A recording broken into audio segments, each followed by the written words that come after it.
Ice Hockey Live comes to you from Europe's premier indoor venue.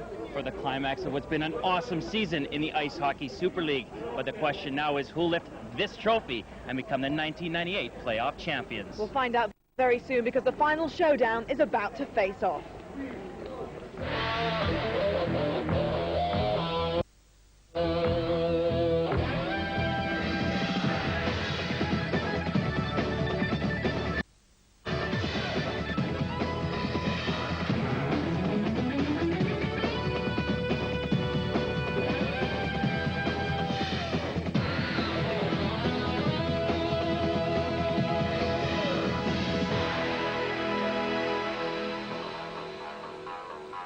The Ayr Scottish Eagles have won it all so far this season.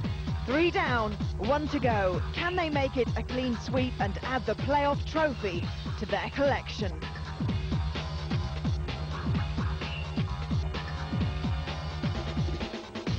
Not if the Cardiff Devils have their way. This is the Welsh side's last stand.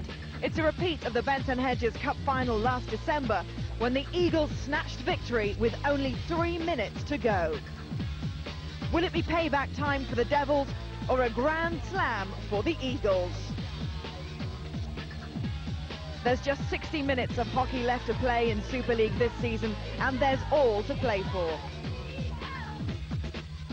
The Ayr Scottish Eagles take on the Cardiff Devils at the 9X Arena in the 1998 playoff final. Welcome to the 9X Arena. We're in darkness here. The atmosphere is building for ice hockey's premier event, the playoff finals. Well, the Cardiff Devils have played second best to the Ayr Scottish Eagles all season. Ayr's domination began back in December when they took the Benson Hedges Cup final. They were playing, of course, the Cardiff Devils then. Then it was the league title. And then ice hockey's newest competition, the Express Cup, to make it the treble. Now, all that stands in between them and a clean sweep, the Grand Slam, are the Cardiff Devils. The Devils will certainly be out for revenge. They've managed to beat the Ayr Scottish Eagles twice so far this season, but can they do it when it matters on the big stage? Joining me for this one, two men who know all about how difficult it is to get goals against the Ayr Scottish Eagles. Mike Blaisdell of the Nottingham Panthers and Dale Lambert of the Newcastle Cobras. Good to see you guys here. Mike, is this all about Ayr going for the Grand Slam, or can Cardiff get something out of the season? What's more important? What's going to tip the balance? Well, I think it's a one-off game. They both want this badly. Ayr don't have any room left in their trophy cabinet, so I think Cardiff will be wanting to put one in theirs. And Dale, of course, we know the playoff final is so important to the players, almost more important than taking the Grand Slam for Ayr. Of course, they'll do that by accident if they win this. The playoffs, though, so important to the players. That's right. This is the granddaddy of them all for the players from their perspective. And, you know, although the Ayr have won the 3 so far, this is the one that everybody's the one they really want. This is the baby. Looking to tactics, well, looking to something that's going to be significant to the game. Just briefly, Mike, the netminders we've said all season playing an integral part to the games. We've seen 2 of the best here tonight, Holofsky and Dobson. Yeah, they've both been fabulous all year. Dobson especially, from what I've seen, he's just been unbeatable all year. I think it's going to be it should be a low-scoring game if the goalies are true to their form. And finally, Dale, Cardiff peaking just at the right time. They didn't lose a game in the playoff series coming up to the final here. Looking good. That's right. They lost their last regular season game. They've been strong all through the playoffs. They're the team in form, and I think a one-off game tonight, anything can happen. They can win. I'll come back to you guys in a moment, but the teams are waiting to come out onto the ice. Ayr have won the toss, which means they have home advantage, so Cardiff will come onto the ice first. As ever, Nick Rothwell is down there with the Devils. Gabby, I can't describe to you what these guys are going through right now, but this is by far the most nerve-wracking period for them. There's no turning back. No one can pull the chute. Now, all week, these guys would have been working on what they have to do in this game. And what they're doing now is their final mental preparations, focusing on their jobs at hand and what they have to do. I think a big advantage is going to go to the team that settles into their rhythm first, gets into what they have to do, settles down, get a big hit, shot on goal. But before they get to it, let's see what some of the guys had to say.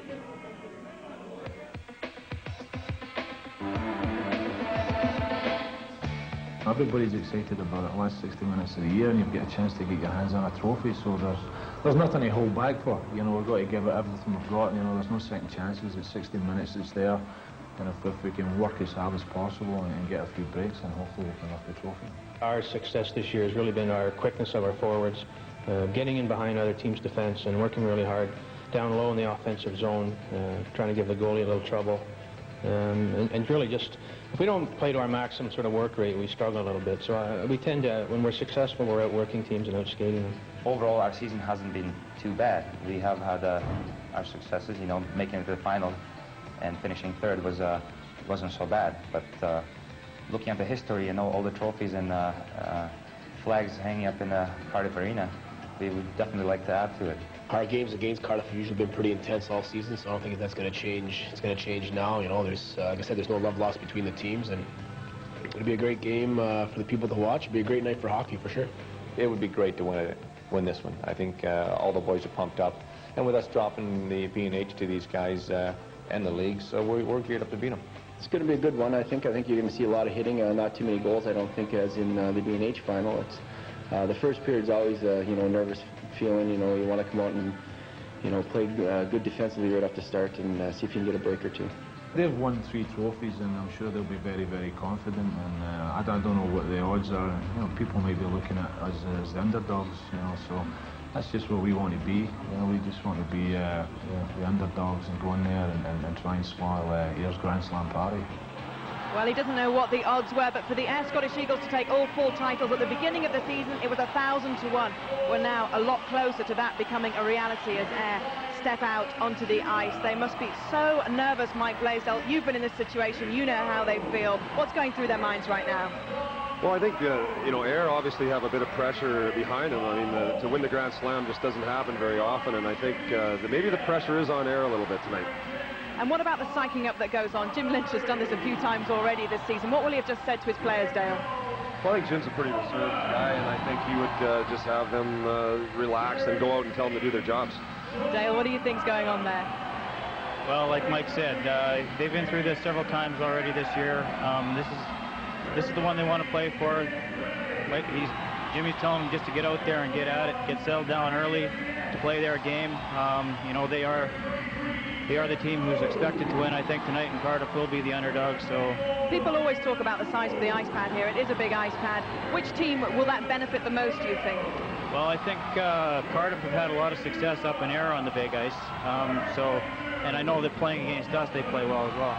Thanks very much for the moment. Now we have to pause while we have the national anthems of Scotland and Wales, which means that we're well and truly on our way here to what's certain to be a fantastic climax to what's been a really great season. The atmosphere, I can tell you, there's been fans here all day. The Ayr Scottish Eagles were lending their support earlier on to the Sheffield Steelers, saying that they were on loan to them. So they've had a great day of ice hockey.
always very emotive to hear the national anthems of the sides involved. Once again, it's being billed as Scotland versus Wales. Well, still with me in the studio, Mike and Dale. And I'm going to ask you to stick your necks out a little bit and put your necks on the line and give me some predictions for this game, because we've said Cardiff are peaking. Ayr have got a lot to go for. Mike, who are you putting your money on?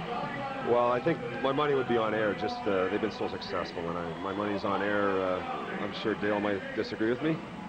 Well, actually, I think I'd have to bet on Ayr, but I think if Cardiff can score first, that they're going to have a really good chance and they can pull an upset. I was going to say to you beforehand that that's the crucial, isn't it? We know Ayr can absorb the pressure, they can soak it up. Really, Cardiff have got to get in there, haven't they, on the scoring? Yeah, Ayr have always been in front all season long. They've never had to come from behind. It'll be interesting to see what happens. Well, you're going for Cardiff, I'd say, Dale, and Mike's going for Ayr. So a little bit of friction in the studio always adds to a good atmosphere up here. Let's join our commentary team now, because face-off is upon us. Bob Carroll and Tony Millard. Well, as Ayr go for that clean sweep, they come up against a Cardiff team that's confident and in top form. They've won 6 games in a row and are the only unbeaten club in the playoffs. But Ayr already have those 3 trophies in their cabinet, and they've been beaten just once in their last 13 games. Scotland against Wales it is, an appetising spectacle in prospect.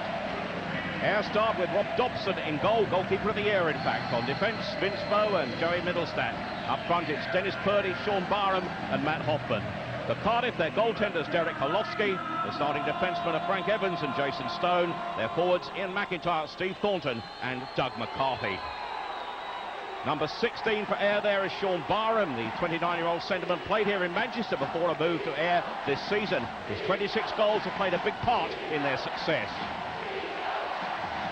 For Cardiff, number 16, Steve Thornton, their top scorer, 33 in all competitions. He's just 25, their youngest player. He comes from Ontario.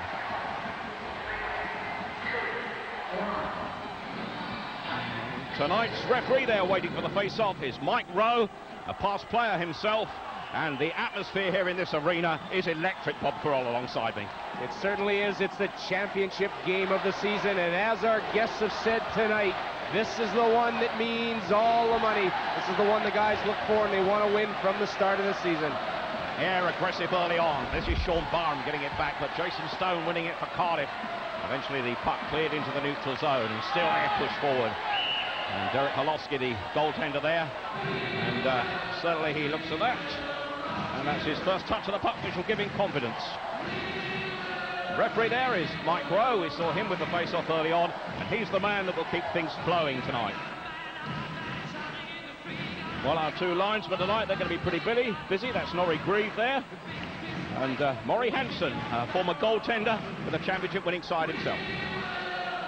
All new officials, Tony, in terms of Super League status this season, and those guys have done a good job. They've got the big call for this championship game.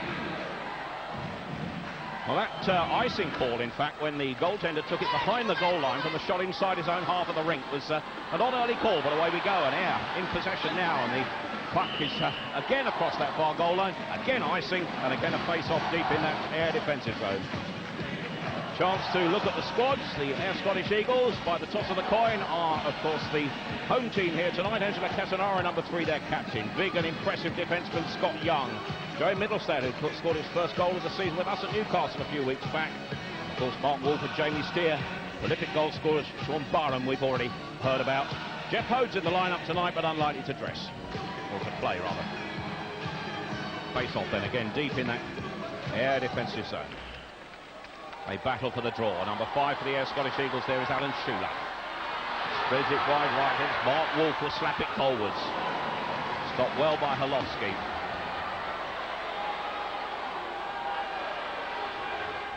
Early sparring here, and the passes, well, hardly going from stick to stick at the moment. Ayr being forced back. Good forecheck into Cardiff for Ivan Matuli in front of the goal crease. Some interesting statistical comments here, Tony. One of the things about the Cardiff Devils is they've got a big bunch of forwards there. They've got guys like McWilliam, Ivan Matula, Ken Hodge. They're big in stature. And the thing about it is I think they're going to try and bump them bodies around pretty heavy, especially early in the game. Steve Moria with the first shot for Cardiff, and dealt with well by there. The big impressive Rob Dobson. Now a chance to look at the Cardiff squad. The men wearing the red tonight. Derek Kolowski has been chosen in goal. Frank Evans scored a lot more goals this season than he previously did in British hockey.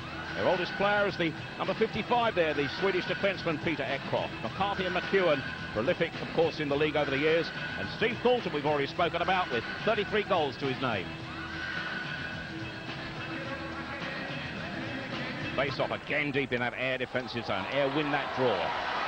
Got back quickly there for Cardiff by Ian Cooper getting forward.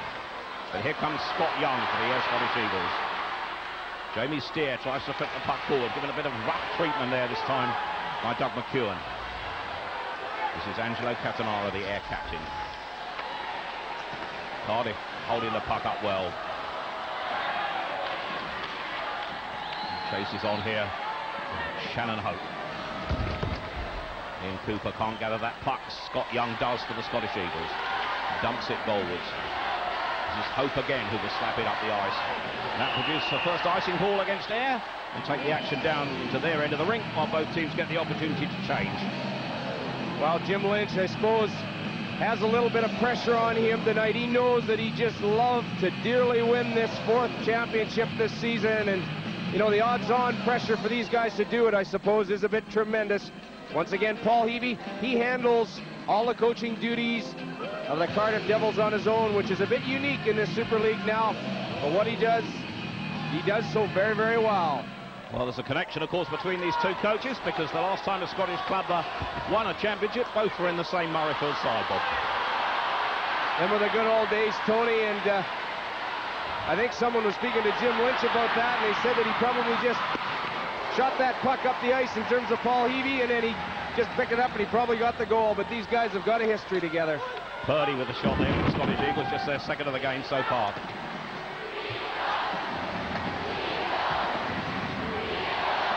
Air continue to push forwards. Number 6 is Vince Bow. The puck will clear the defensive zone there, and now the chase is on here. McCarthy held off the puck there. Good work there by the Air centre man, Sean Barham, getting back to help. This is Barham, dumps it into the corner. Watched around his net by Derek Kolowski. 21 for Cardiff in possession in McIntyre.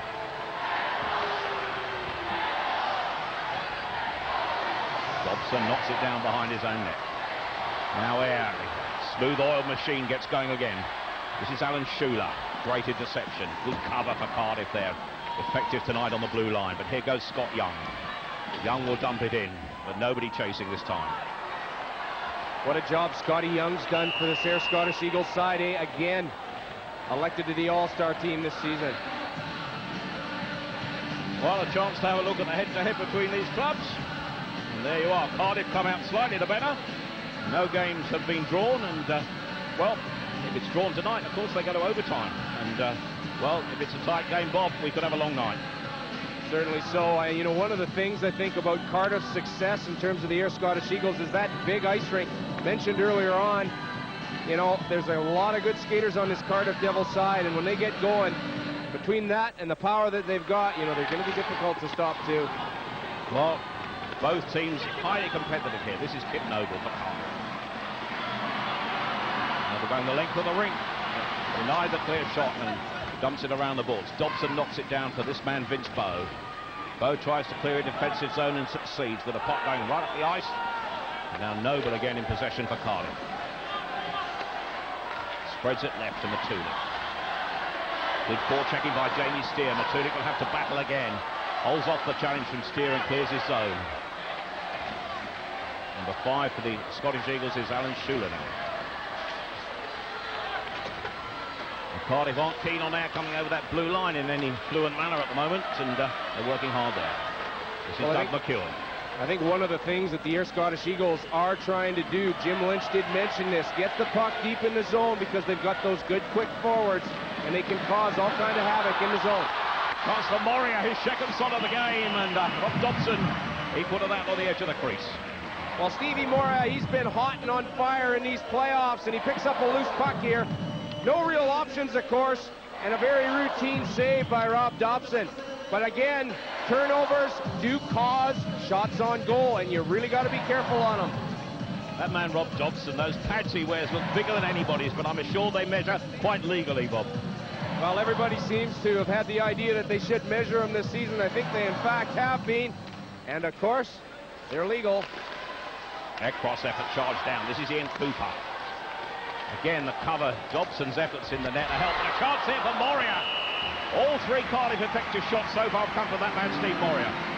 Well, here's a little bit of the own medicine. Again, Cardiff, this line of Steve Moria, Dougie McEwen, and Ian Cooper. They keep that puck deep, and very well. Get it out at the right time. Moria, he's in the slot area there. Of course, Dobson comes up with that big save. He's been hot in starter games, hasn't he, Tony? Every time we see him, and he gets the praise from us, and it's all justified, isn't it? Well, I mean, I understand that he was voted Player of the Year by the supporters up there in Ayr, and I suppose that's a true compliment to that fellow because they've got a star-studded lineup. Well, not only that, voted Player of the Year by all the ice hockey writers as well announced today. Puck dumped into the corner.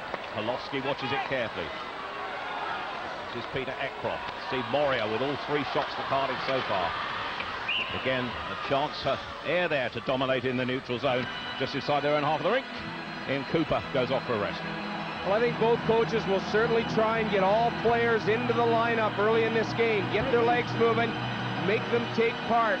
No exception to that. You want to have fresh legs all the time because as Paul Heavey knows, these Ayr Scottish Eagles, they can become ecstatic and explode at any time. Well, there's a few expressions on those faces, but the expression we saw from Ginger Jim Lynch, the Ayr coach, well, it has hardly changed all season, come hell or high water, has it? Mark Wolf combining well here, getting forward. This is Dino Borba. Vince Bowe moving in, held off, and Borba going for the wraparound, eventually runs out of space, and good work by Frank Evans takes him into the corner. Middlestat with the shot. Oh, well watched there, but the rebound eventually cleared away. Frank Evans just there to deny the opportunity, but Ayr starting to relax now and perhaps more effective when they do that. Steve Thornton can't get away. This is Borba for Ayr. Evans tries to shadow him into the corner. Good work by the defenseman as he holds the puck up there, and that will produce a face-off to Holofsky's right, deep in the Cardiff zone.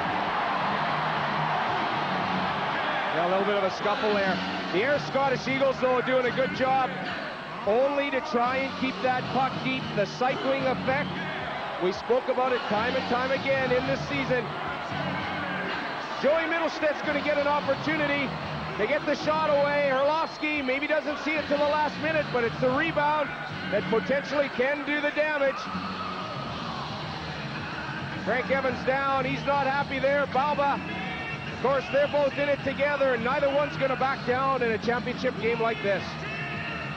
Well, the officials, I think, doing their best to sort it all out without calling any penalties, and at the moment, that's their intention. Both teams will change the lines, and that will be effective. And well, big-time boxing is a regular at the 9X here. We don't want too much of that tonight. No, we don't, but I think the important thing is these coaches don't want to get themselves into penalty trouble. Now, you know, it's a championship game. Might grow the official as one to let that game flow. The mascots for these ice hockey teams are always something special. None more so than that one. That could be the best mask of the year, Tony. I don't know. We got to include them in our competition. Can't have Ayr winning anything else, Bob.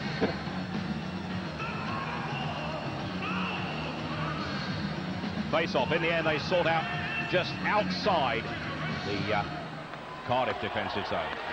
This is dummy served by Schuler as he knocks it into the corner.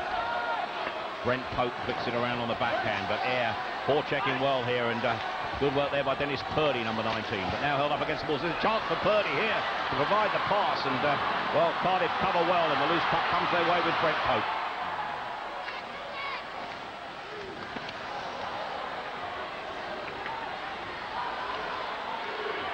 Great work there by McWilliam getting back.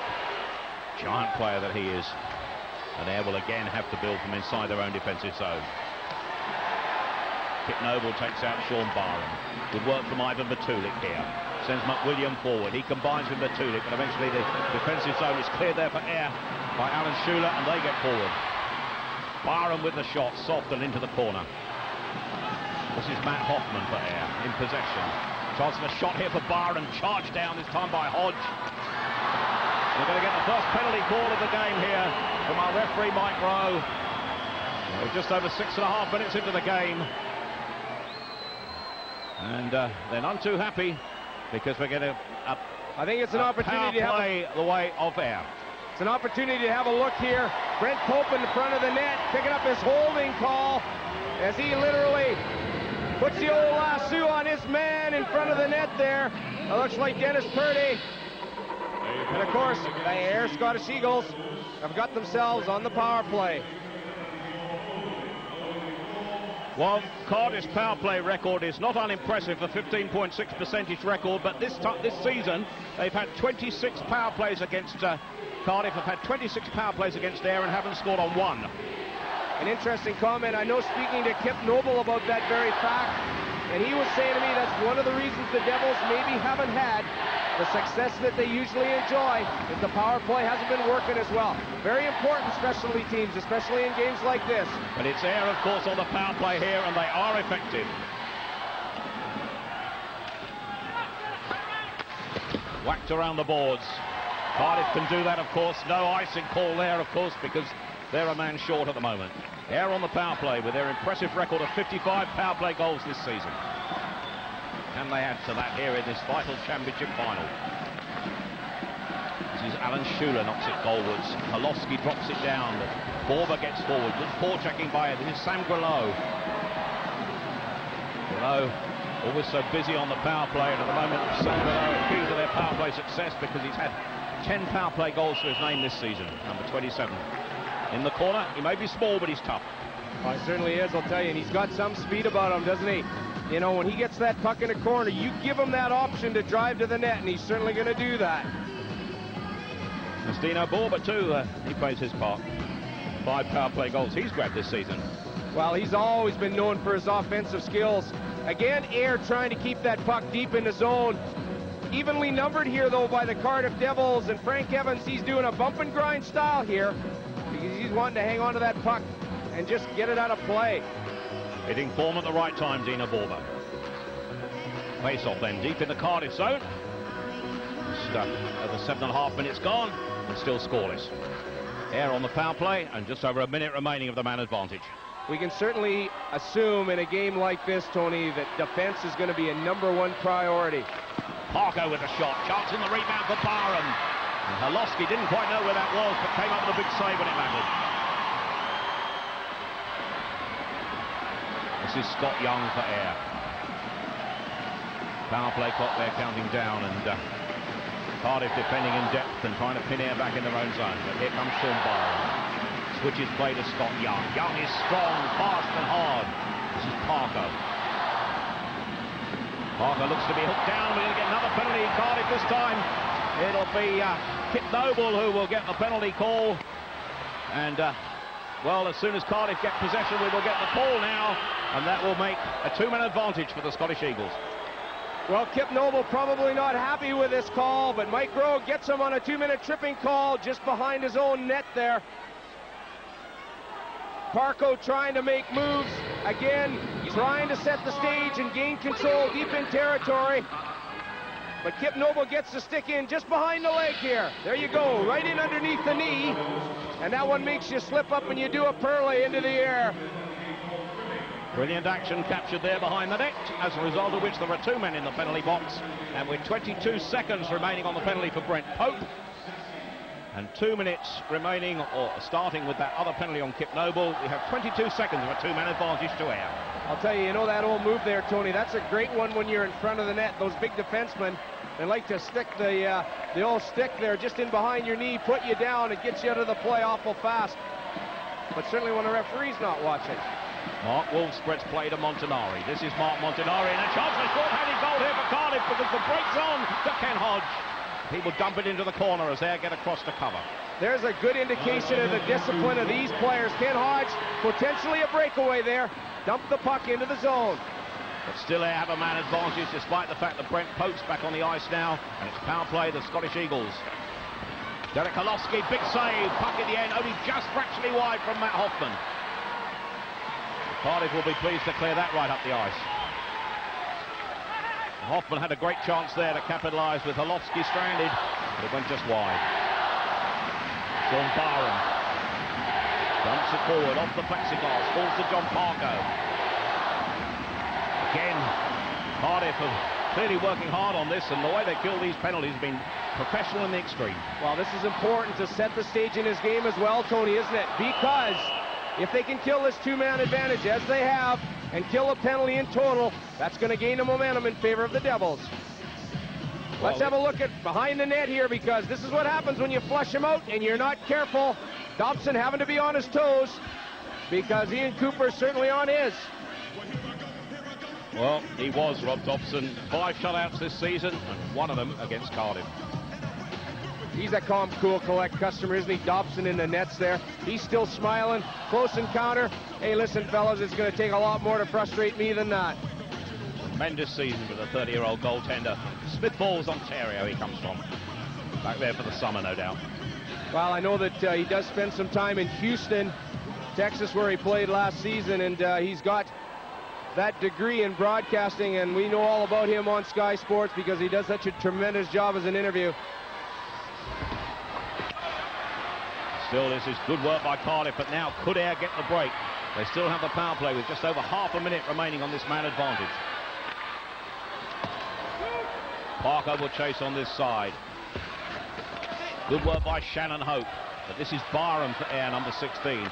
Shot goes in. Oh, great defensive work there on the edge of the crease this time from Shannon Hope, who cleared the danger. Just over 10 seconds remaining now. Ayr will still storm forward here. Well, this time it was Carey Biet getting forward, and Holowski kills it stone dead. 3 seconds remaining on the power play. Well, we have 2 experts tonight. One of them is Mike Blaisdell. Mike, effective penalty killing by Cardiff to deny Ayr the chance to go in front. Yeah, I thought Cardiff did an excellent job, especially to kill off that one spell of time when they were down 2 men, and they got the puck down. They didn't have many good scoring chances there, and that was just a very good job by the Devils.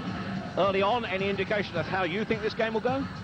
Well, I think Steve Morey looks like he's going to score a goal tonight. He's had about 3 chances, and other than that, there hasn't been many chances either way. Action back there. Mike Blaisdell, of course, on high here among a big crowd here. Double power play we had from Ayr, and they managed just 3 shots during that time on Derek Holowski in the Cardiff goal. In fact, I think if we look at it, Cardiff managed as much going the other way, but there's a shot, and Holowski has to dive on that, on the edge of his crease as it takes a deflection, and he could have been in trouble there. It's crowding. You know, that cycling effect, it's happening time and time again out there, but the other thing that I feel the Ayr Scottish Eagles are doing well, they've got a guy in front of Holowski. They're making the Cardiff defensemen really work for their jobs here tonight. And they're going to pick up a loose puck because they know that they're quick, and they're going to jump on any sort of rebound. And I'm afraid those are the types of goals that get scored early on in a game, and they hurt you in the biggest way. Well, we've got half of Scotland here tonight, I think, and they've brought the trappings with them. How about those guys on those bagpipes? I remember those. They actually blow them up, and they play like that for hours like that on those bagpipes. They tell me you're taking lessons up in Fife, Bob. I am, yeah, but I don't think I'm going to be one of those silver pipe band guys. I know that.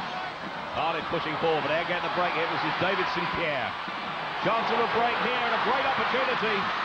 Brilliant! Goal comes of it. Holowski goes down, and another goal chance goes begging, denied there. Carey Biet on the break. Well, Carey Biet gets through on certainly a communication error here. There's the puck getting out of the zone. Little nice pass there, but everybody goes the other direction. Nobody grabs Biet, who's driving to the net. Holowski, look at him. He's down. Here's a good angle for him. Stack those pads. If he's going to score on you, he's got to put the puck above you. Well, at the moment, Bob, we're seeing some hot goaltending, and if anything could be the signature for this season in Super League, that's been the key, hasn't it? It has. You know, you've got to try and weather the storm, and we've seen that by the Ayr Scottish Eagles on a number of different occasions, but Holowski's been hot in these playoffs as well. Ayr clearing their zone. The neutral zone playing an important part tonight as it's dumped back in. Now the break is on. Sam Gallo, cunning stuff here. Holowski has to be equal to it. It's scored! Ayr Scottish Eagles have gone in front, and Sam Gallo is the man who again has split the teams.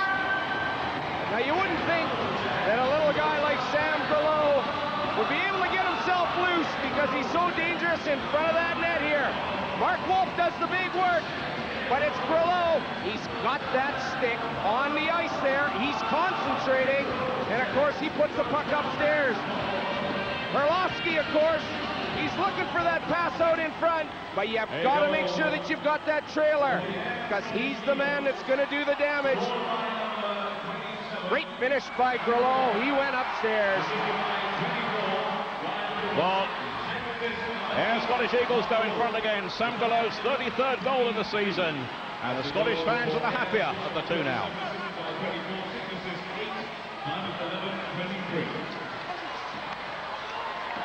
Cardiff now will have to battle back. Tulik in possession behind the net there. Matt Hoffman clears it around the balls. This is Sean Barham. And we've got a penalty call here. And this will give Cardiff a power play. Well, there's the record, and that is a little indication as to how it might go. But with Cardiff on the power play, who knows? Perhaps they could pull it back right now.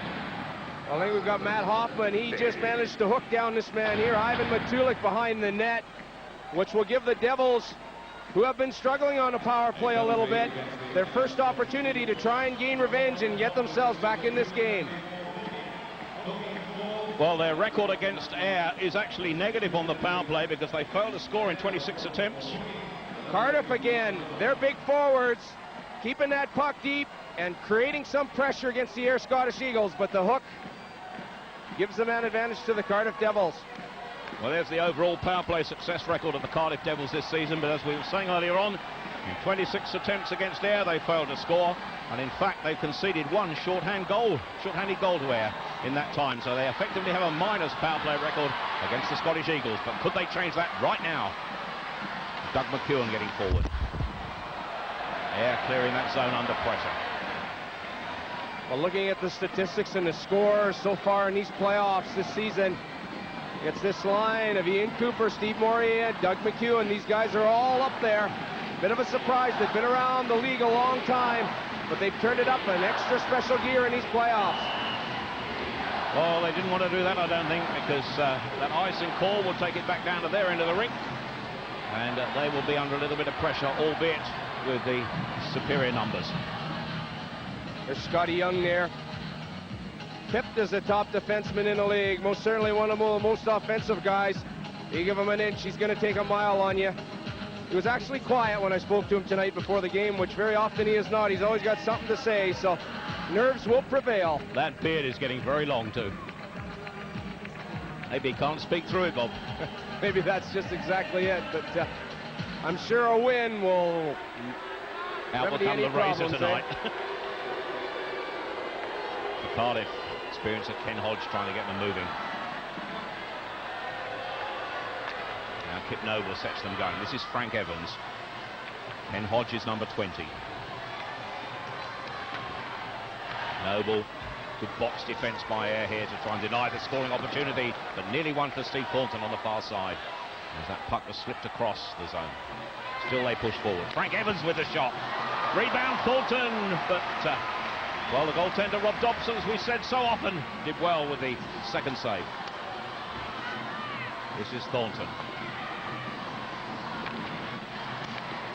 That one takes a deflection just wide as the shot went in from Kip Noble on the blue line with just under half a minute now remaining on this power play, the way of the Cardiff Devils.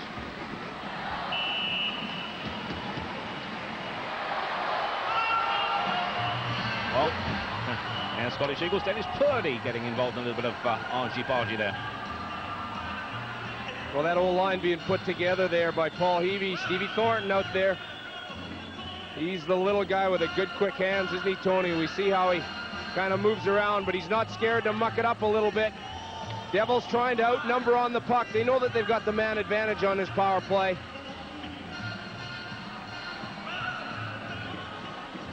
Well, Cardiff on their first power play of the game, and 22 seconds of it remain. There's that record we were talking about, their failure to score on power plays against the Scottish Eagles. Could it come now? Here's Kip Noble, he's got a shot. Comes to Frank Evans. Evans goes for the shot just wide. And again here, clear it into that neutral zone and beyond. And that penalty-killing record of Ayr against Cardiff will further improve with this at the moment. Moria knocks it forward. Back onto the ice below us comes Matt Hoffman, and that record is now 0 out of 27 for Cardiff against Ayr on the power play. Held up against the boards, eventually comes loose. Chance goes there for Moria again, and he's getting into lots of shooting positions tonight for the Cardiff Devils, and surely one up count in a minute. He will, you know, he's one of these guys. He's very, very smart in the puck, Stevie Moria, and he's got a good quick release, as good as anybody in the league. He knows that he's got to let that shot go as quick as possible if it's going to gain any muster. 35 years old, but he's sure playing like a youngster here tonight. 27 goals this season. It's a record to commend it, Steve Moria. Well, it's interesting, you know, this guy, Steve Moria, he was one of the fellas that at every college game he played in back in North America, he still managed to point, you know. That's a feat not met by very many players, let me say. Back here, though, it's Ayr Scottish Eagles 1, Cardiff Devils 0. And we've got a little problem. Steve Thornton caught by a stick, and now Doug McCarthy goes forward, has a word with the referee. And I don't know if we can see that again in a minute, but Steve Thornton seemed to catch a stick which floored him. And we're going to get a penalty on this too. Well, Sean Byram was the guy that was up against Steve Thornton on that face-off, and it's him that's going to get the high sticking call. Oh boy. I don't think that was certainly meant. What are you looking at? It's amazing though, these guys certainly want to try and take advantage on the face-off. No one gets an edge there. Well, an immediate chance for Cardiff with another power play opportunity with Sean Byram going to the box. Referee Mike Rowe there, an experienced official, certainly, well, not official, he hasn't been officiating that young, but a very experienced player who knows the game. Well, he does, and, you know, he's very crucial to situations like that, because why? This guy has been there before. But it's a high stick, you know, it's a potential play or incident that can really injure a player. Even if accidental, he has to go to the box. That's what's happened.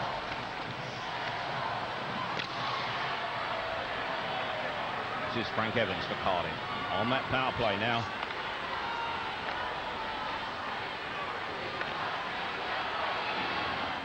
Kip Noble gets forward with a shot just high and wide away to Rob Dobson's left. Dennis Purdy nicks it into the neutral zone for the Scottish Eagles, and now chasing back will be Frank Evans for Cardiff. Cardiff in the red, that's the darker strip, defending the goal to our right. The Ayr Scottish Eagles in the lighter strip, having won the toss for the home team on this neutral ice in the lighter strip. This is Ivan Matulik for Cardiff on the power play. Whacked up the ice by Ryan Camus. Knocked down by Holowski. Good forechecking by Mark Wolf. But now Cardiff will break. Good skating by Doug McEwen. Minute remaining on the power play. Chance of a shot here for Noble! Kip Noble on the power play! Kip Noble's fourth power play goal of the season! The Cardiff Devils are back in this! It's Ayr 1, Cardiff 1! Well, I'm not sure there's a deflection on this play, but nonetheless, it's the most difficult one to defend against because you've got the trailer. Now, Dougie McEwen going wide, he's the most difficult guy in the league to stop over this one. He catches the trailer, Kippy Noble, and that puck's just shot at the net, and it eludes Rob Dobson. But nobody's got Noble, and we know that that guy can shoot a puck if he has to. Again, Dobson's susceptible only because there's people in front of him. Well, that man, Kip Noble, has broken that hoodoo. It's his 15th goal of the season. It's Kip Noble's fourth power play goal of the season, and that breaks the hoodoo because 28 attempts now, and that's the first power play goal Cardiff have got against Ayr in 28 attempts. Shannon Hope knocks it forward for the rejuvenated Cardiff Devils. That goal will give them confidence. McCarthy puts it forward on the backhand. Ayr, though, disciplined on that blue line. Shannon Hope fires it back into their zone. Flicked out by Jamie Steer. Scott Young will get the break. Inadvertently knocks the puck. Chance to go ringside, where our reporter Nick Rothwell has with him a coach of another team, Jim Fairchuck. Jim, exactly 16 minutes gone. Pretty good game. Actually a great game. I mean, it was a good start for Ayr. You know, that in a game like this, winner take all, it's a great confidence builder getting that first goal. But, you know, Cardiff has a strong team, and that power play goal brought him right back into it. It's a toss-up right now. Really important that Cardiff got that one back quick. Especially with Dobson, what a strong goaltender he is. It was really important for Cardiff to get that first goal. Obviously, they know now that they can score on him. Now, you can't think of better place to watch the game from. Awesome facility, terrific atmosphere. Thanks a lot, Jim. You're welcome. Well, Jim Fairchild, one of many experts around here tonight, and Nick Rothwell getting around a bit. He wasn't ringside, he was up on high with Jim. Back on the ice here, though, now. This is Brent Pope for Cardiff, rejuvenated by that power play goal from Kip Noble. Shot goes in from Schuler. Cardiff will get the break here with Hodge. This is Ivan Matulik, moving forward with a purpose. Hodge gets the opportunity and just misses that. This is Thornton. Hodge again. Chance here for Matulik, just off target. Well, they didn't like that one, but Matulik's in possession with a loose puck, and Johnson's going to have to watch it. Robert Thornton! Steve Thornton have put the Cardiff Devils in front. Steve Thornton's 34th goal of the season. Cardiff are back in this with a vengeance. They lead the Scottish Eagles by 2-1. Once the Devils start to get this puck deep in offensive territory, there's where the turnover actually takes place. Nothing happens here. It actually goes innocent as far as I'm concerned, but you got to shoot the puck if you're going to score. And if anything, I think Rob Dobson wasn't ready for this puck coming from the corner. Steve Thornton gets the chance. He lets the shot go, and it catches Dobson on the short side. You're not going to beat this guy very often that way, let me tell you, but he's down, and that's another one that we don't see very often in terms of Dobson. Well, you don't beat Rob Dobson very often, but those 2 goals have come in 76 seconds, and the Cardiff Devils are on fire. They certainly are. Stevie Thornton again, Tony, yeah. He gets that quick release away. He's got those quick hands. He knows that he's got Hodge, he's got Matulik. Both are driving for the net. Any rebound, they're going to get another good crack at it. Well, the voices from South Wales are making themselves heard now in this giant 9X arena, because the Cardiff Devils lead by 2-1. We know that the records show the team scoring first in these finals is usually victorious, but Cardiff try their best to reverse that theme. Here they come, storming forward. Deflection, Dobson has to watch that. Bob was analysing that Rob Dobson a few moments ago. I think he just went a little bit early for that one, which is very unusual for him. He usually stands up well, doesn't he? He certainly does. You know, I don't think he felt that that puck was going to come out from that corner as fast as it actually did, Tony. But you can see these Devil forwards, they're really moving forward in the presence now, aren't they? A lot of physical pressure on players like Scott Young, because they want to make guys like him pay. They know he's going to handle the puck a lot. Chance for a break there and a mistake, and unusually for Ayr, normally defensemen clear those rebounds away, but this time Vince Bowe was slow and nearly beaten to it. Let's see, in McIntyre, he's right on top of him as well. Again, a good, strong forecheck by the Cardiff Devils. Look at that, one guy on there. You miss that puck, and you got to be ready for something to happen there. McIntyre getting that loose puck. Dobson has to come up with a good save. He's got good focus on that puck, doesn't he? Well, just to show Cardiff are really back in the game with a vengeance. They're out shooting Ayr now by 12 shots to 10 at this stage, with just over 2 minutes remaining in this first period. We really have a match on our hands now. This is Cardiff in possession, held up well by Sean Barham. Barham goes for the shot, can't get the power, and Holowski picks it up cleanly, just as Eckroth. Oh, and it breaks out there. Matt Hoffman goes in, and Peter Eckroth was trying to take it out from a much smaller man in Dennis Purdy. Sean Byram with his shot from the point, though. The only purpose of that is some sort of rebound. Purdy looking for it. But Devils defense trying to make sure that nobody gets that. And there's Matt Hoffman in to try and help his guys out. Peter Eckroth in there as well. Everybody's sticking together out there. No one's going to be outnumbered. Peter Eckroth is the oldest player in this match tonight. And he said, well, you little youngsters, I'm not going to have you near my goalie. He's playing it smart, Tony. He's been around the game a long time. This guy, he uses his head when he's out there. Big Swedish international, of course. Wasn't with Cardiff at the start of the season, but since he's been there, he's been effective. Cardiff again pushing forward. This is McIntyre in the corner with the puck. Thornton getting another chance here, but the break is on, and Purdy clears his lines to get a break for Hoffman, and they're looking for the penalty there and not getting it.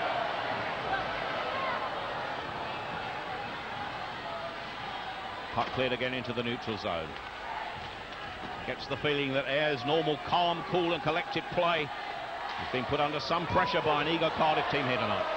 Well, they've got the jump and the start that they certainly were looking for in this game, but the Ayres Scottish Eagles, they've got some momentum going for them as well, some good experience, and they'll have to calm things down a little bit. Well, great defensive work there by Kip Noble then to take his man out. Puck cleared into the neutral zone. Chase is on here. This is Alan Schuler. Yeah, pushes it forward. Parker goes to chase it into the corner. Molosky slaps it away with his hand. Puck held up dead there and produced a face-off deep in that Cardiff zone. Well, Bob, this is certainly a pretty lively championship final. It certainly is. You know, I love this. I mean, it looks like it's going to be a real tight game. Defense will certainly prevail. We've seen that all along, and it's been specialty teams so far, Tony, that have sort of sorted some of the damage out, hasn't it? Both teams changing their lines fairly briskly to keep the pace a hot one. And that's what you need. You need those fresh legs out there. Ayres' success certainly relates to that. They agree that they played 4 lines all season long, and it's worked very well for them. Well, Cardiff matching them with the changes tonight. Face-off deep in that Cardiff zone. Cardiff winning the draw as they have done much of the time tonight. Frank Evans got still possession now, goes to Ayres, but they can't get clear shots on goal. They do in the end there with Holowski kicking that away at a narrow angle. As the shot piled in this time from Mark Wolf. This is Alan Schuler behind his own net. Final seconds of the period. Kip Noble. Fantastic performance by him, including a goal in this first period. It's the seconds count down. This is Noble appropriately in possession. Shakes his fist there to know that he has perhaps been the man of the period. It was the Ayres Scottish Eagles from Sam Gallo who went in front, but the Cardiff Devils came back. Their first power play goal in 28th attempt came from Kip Noble. A second goal from Steve Thornton, giving Thornton his 34th of the season, and Cardiff lead 2-1.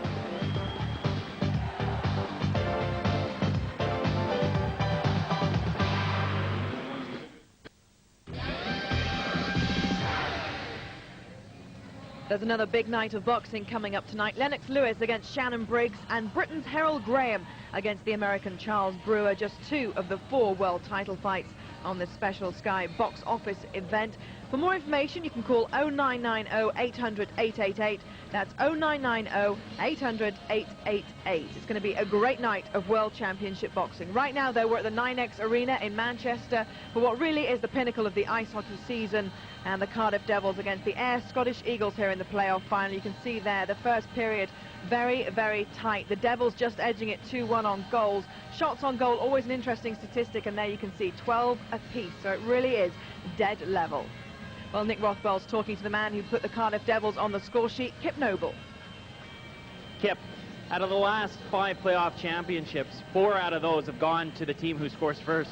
I don't like that stat very much, and I don't like you telling me that, but you know, they scored first and they came out hard, and we knew they would, and we bounced back and got a couple of our own, and you know, hopefully we can change that statistic around tonight. We've talked before, you and I, about your relationship with your forwards. It's pretty evident, isn't it? Well, yeah, I mean, after 2 years, you know, we all kind of know what we're doing out there, and we gel, and they know I like to jump up every once in a while, and you know, fortunately for me, Dougie saw me and he hit me, and I just tried to get a quick shot away. I wasn't aiming it by any means, and thankfully it went in the net. A couple of PP goals, special teams always big factors in these games. No question about it. If you can get a couple goals on the power play, then you know you're looking pretty good. And we really wanted to play 5-on-5 tonight, and I took a stupid penalty, went down 5-on-3, and we killed it well. And we just got back to our 3 lines again. I got a power play goal, and then Stevie Thornton banged one in, and we're up 2-1. Thanks a lot, Kip. Thank you. Kip Noble, one of the great offensive defensemen in the league. Not surprising to see him on the score sheet here at the 9X Arena. Mike Blaisdell, Dale Lambert are with me here looking at this game. And Dale, a really tight first period, just what we wanted in terms of the Air not getting too much of a stranglehold on the game, Cardiff making their presence felt. That's right. I thought Cardiff played a really strong period. They forechecked hard, hardest of all actually, and they were taking the body quite aggressively, and I think they're full value for their 2-1 lead. Well, before the goals, the best chance of the game was perhaps this one. Carrie Viette, Mike, getting on the end of a very good chance. Yeah, he gets a turnover here, and they move the puck up quickly, and little reverse of the backhand pass here, and now Viette has he's skating hard, and he's going to drive the net, and you can tell it's playoff hockey. He goes right to the net fearlessly, slams into the net, and good save by the goalie. The goalie came out, and but Viette, you got to give him credit for taking a chance like that. Now, the one thing we did say was that Cardiff really didn't want Ayr to get on the score sheet first, but they did. Sam Grelot with another goal for what's been a great season for him. Dale, it was a good goal, good timing. Yeah, well, obviously Ayr wanted to score first, but I think this is a little bit fortunate of a goal for them. Cardiff seemed to have everybody covered, but Grelot snuck in and snuck it upstairs on Herlovsky. That's a tough one for me, but it was a big goal for them, definitely. Generally, the netminders, of course, having a good game, though, keeping their sides really tight there. Yeah, they've both made a lot of great saves so far. It was good that Cardiff managed to get back on the score sheet so quickly. Kip Noble making it 1-1 here. And what a shot.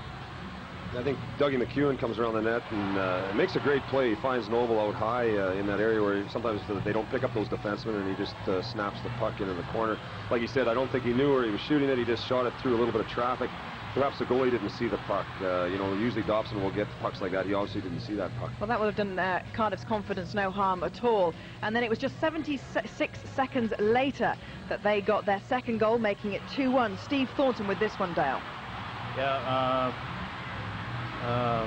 Schuler goes down in the corner, the puck goes in front of the net, there's a rebound, kicks out, Dobson loses track of it, bounces fortunately to Thornton, and he pops it in. Dobson just obscured there, really. He couldn't see that one coming at all. It's a lucky goal, but it's the kind of thing that in a game like this can really turn the game and put Cardiff in the lead. Now they played really strong after that in the first period, and they're in the driver's seat. Really, just briefly, as a fan, Mike, as a fan of hockey, going into the second period, you want to see Cardiff on top in a way because you know you've got a game on your hands then. Well, I think it'll be interesting to see how Ayr battles back. Traditionally all year they've had a lead early, and they've always had to defend a lead. Now they've got to come back from a goal deficit. We'll see what they're made of. They really are. Well, the 1997-98 ice hockey season has certainly lived up to expectation. We've seen some great standard of play. So here's one more chance for you to enjoy all the best saves, misses, and goals.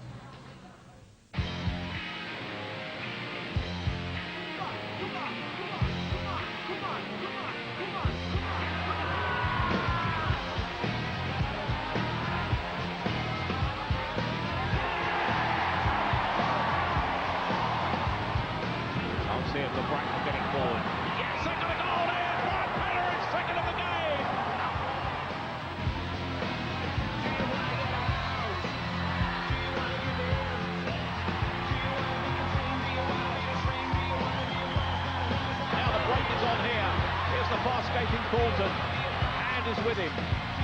Great work by Thornton! Short-handed goal for Cardiff Devils!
get probably the first shot of the game, and does it! Goal! Hope you enjoyed that. We did here in the studio. It's been a great season. Ice hockey reaching new standards. Once again, some vintage stuff right there.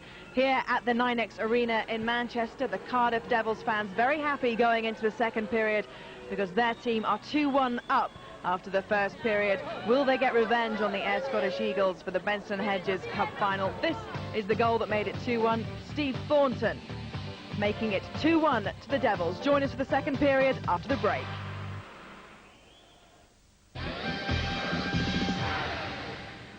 More live international cricket from the Caribbean coming up tomorrow afternoon. We're heading off to Barbados for the first one-day international between the West Indies and England, a chance for them to redeem some pride.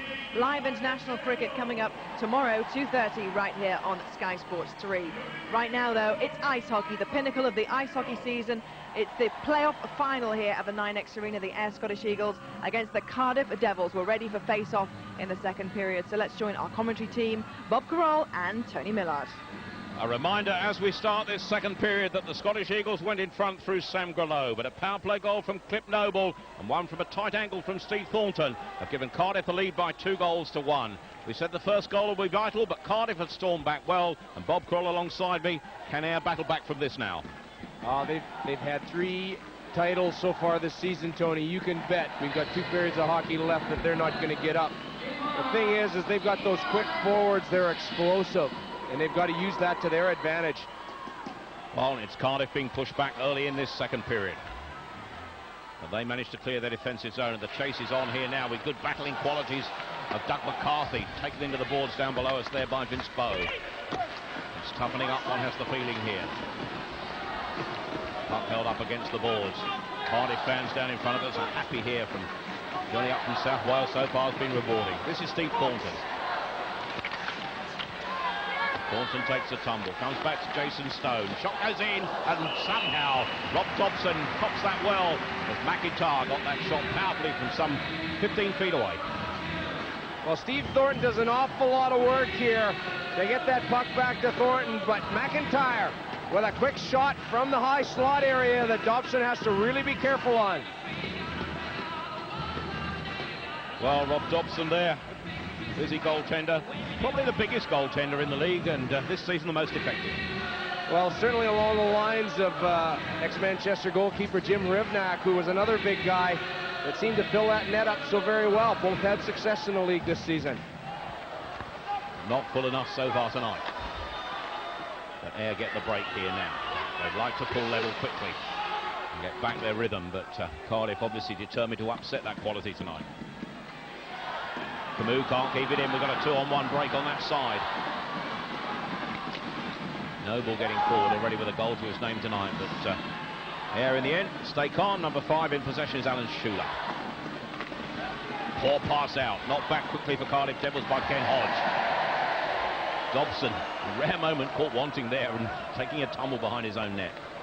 Break is on now for Mark Montinari. Thought he should have had a tripping call in his favour that time. Wasn't to be. Brent Pope now for Cardiff Devils. Cardiff in the red strip defending the goal to our left in this second period. Pope keeps going. Ayr funnel back, driving him into the corner.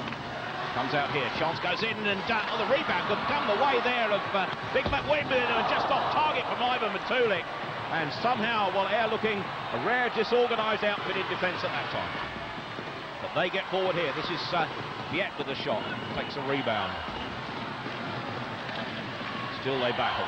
Viet on the backhand into the corner. Parker tries to help it on. This is McWilliam. Scott Young will take his time here where both teams change on the fly. And now Scott Young to get forward. Good pass out. This is Carrie Viet for Ayr. Dumped into the corner with the help of Doug McEwen. This will come all the way round to Scott Young. Young keeps it in on the backhand. Takes a ride around the boards. Cardiff eventually clear it into the neutral zone. Bouncing puck. Moria battles to win it. Now Cardiff get forward Doug McEwen. Cooper looking suspiciously offside with him, but play goes on. McEwen creates an opportunity on the far side. Hope with the shot.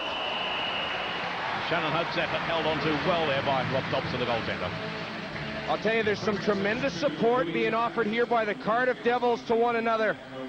The puck, a pick in the corner for Ian Cooper to Doug McEwen, allows this shot to happen. And of course, there's Doug McEwen getting that little extra time. He's got an opportunity to have a look around, finds Eckroth, who lets the big shot go there. Shannon Hope, how about that? 11 seasons for the Cardiff Devils, and I know he had a testimonial, but I don't think this is his last one. He's got a couple years left in him yet. This is in Cooper. Still Cardiff pushing forward. This is his man Peter Eckroth again. Shannon Hope pushes it forward. Interception here now, and Cooper takes his man down. Hoffman knocks it goalwards for the Scottish Eagles. Purdy can't win the puck. This is Barham who does. Shot down for his own man Cooper by the goaltender Holowski. And that'll produce the icing call as the puck is knocked up the rink. And the action will return and revert down to that end where that goaltender, you saw in the camera, Derek Holowski, with a little argy-bargy breaking out on the edge of the blue line. Well, Dennis Purdy and Peter Eckroth, and I think that second stage, after what maybe happened in the first period,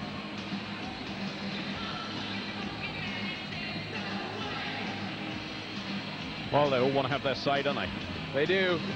Right at the blue line, but guys pair one another off. Eckroth, he's actually dropped his stick, and it looks like we're going to have calls here.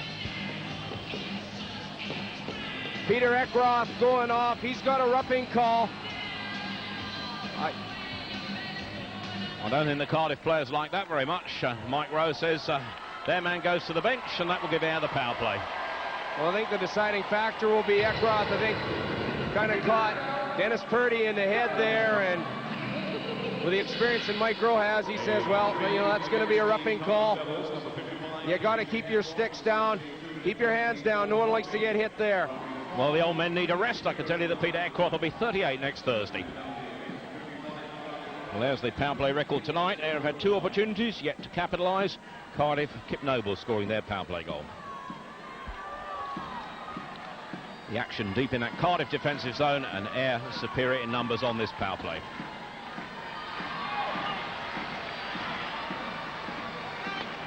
Cardiff short-handed, of course, can ice the puck as they've done there, and that will allow Ayr to get possession and now come forward themselves. Bumped into the corner by Alan Schuler. Sam Grelot chases it on this side. Good dummy served by Holowski. Still Ayr retain possession under some pressure. Grelot can't control it when it matters. Helped away there by Steve Thornton, and we're going to get a penalty here, and Sam Grelot will go to the box, and that will even up the numbers, and Ayr surrender that valuable power play. Sam Grelot into the box. Sam Grelot picking up the tripping call there. That's the coach's nightmare because, of course, the Ayr Scottish Eagles being on the power play. There you see it. The stick in the skates to Stevie Thornton. He goes down. Sam Grelot goes to the penalty box on a slashing call. Slashing, tripping, all the same in those circumstances, Bob. Well, you wonder about that, but Mr. Rowe, he has the last say, so we'll go along with that one. He doesn't have to stoop so low to signal a slashing call, does he? I'll tell you this, Sam Grelot, deep down low in the zone. He gets that puck in deep, boy, and he's absolutely dangerous. I mean, we saw him in the Express Cup final as well, and certainly here tonight, you give him that opportunity around the net, boy, he's going to counteract for you. Well, you're talking about Mike Rowe himself, has played in 2 championship semi-finals, but no final. Ayr in possession, plenty of space on the ice with 4 outskaters from each team at the moment. Dumped into the corner by Alan Schuler. Chased on the far side by Carrie Biet. 17 for the Scottish Eagles is David St. Pierre, who hasn't had much ice time tonight.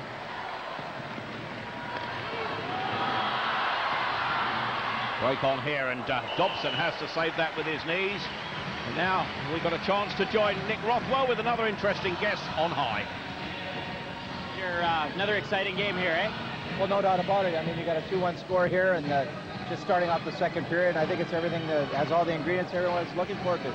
All the good news that the Super League has had, the news that's really rocked them, the bad news is that you guys aren't going to participate next year. Yeah, I think it's disappointing. It's disappointing from everyone's point of view, certainly from the ISL's point of view, but I think we have to rejoice that we played in the league for 2 years and take consolation from that. Any news on what league the Bison are going to participate in? I think everything's right up in the air right now, and hopefully it'll fall out, and we'll know in the next couple of weeks. Thanks a lot, Peter. Thanks very much, Nick. Peter Woods off shortly with the Great Britain team to Slovenia for the Group B World Championship matches. Well, Peter, another guy that's gone from the pot into the firing pan, you know, bit of a difficult season down in Basingstoke. He certainly worked hard to try and keep things going there and that, and now he's taking the troops to Pool B World Championships where it doesn't get any easier there, let me tell you. They're going to enjoy it. He's got his backroom staff with him. Paul Heavy's going as well. And, certainly they'll have some lads to look after the team. Back here, Championship Playoff Final, sponsored this year by Alamo. Cardiff Devils leading the Ayr Scottish Eagles by 2-1.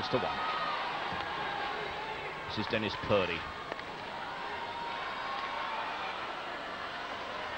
This is Purdy's great effort by Purdy, goes for the shot, just wide. And that was desperately close to providing an equaliser for the Scottish Eagles. Scott Young in possession. This is Vince Bowe, number 6. Chased forward by Doug McEwen. Play switched by Sean Barham. Young put under pressure. This is McEwen for Cardiff. Shannon Hope goes across to help out. Good stick work here, and still they can't clear that zone, and Frank Evans will get forward. But now the break's on here, and this is a chance for Dennis Purdy. Switches play to Barham. He's got Young with him. Young goes for the shot just off target. Vince Bowe storms forward to knock it around the boards.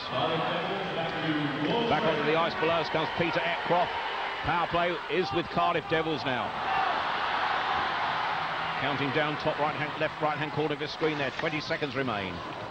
Dobson knocks the puck down. Loose puck collected by Shannon Hope, number 35, who will go for the shot on the spin, and somehow Dobson managed to keep that at bay. Well, Shannon Hope pulling all the moves out of the bag there. What a tremendous individual effort by him. Again, Dobson coming up very sharp indeed. Back onto the ice comes Sam Grelot. The Scottish Eagles are back to full strength, and now it'll be power play Ayr, because into the penalty box will go Ian McIntyre for Cardiff. We've got Frankie Evans going in there. He got the interference call. Mark Montanari going up in the air there. He's on the forecheck. Look at this. An old-fashioned hip check. Unfortunately, he wasn't really into play at that stage. He was looking to try and get the puck carrier. Mike Rowe makes the big call there. I'll tell you, you don't see that hit very often anymore, Tony. It's a good old-fashioned one, and it looks like it hurts the most. Wrongly called by me against McIntyre, but he had his word to say about that, and the referee ignored him, and Frank Evans it is that's in the box.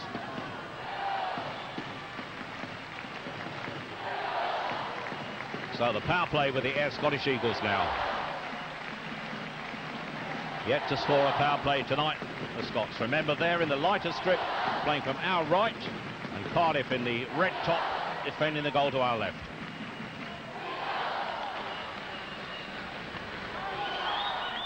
This is Mark Wolf for the Scottish Eagles.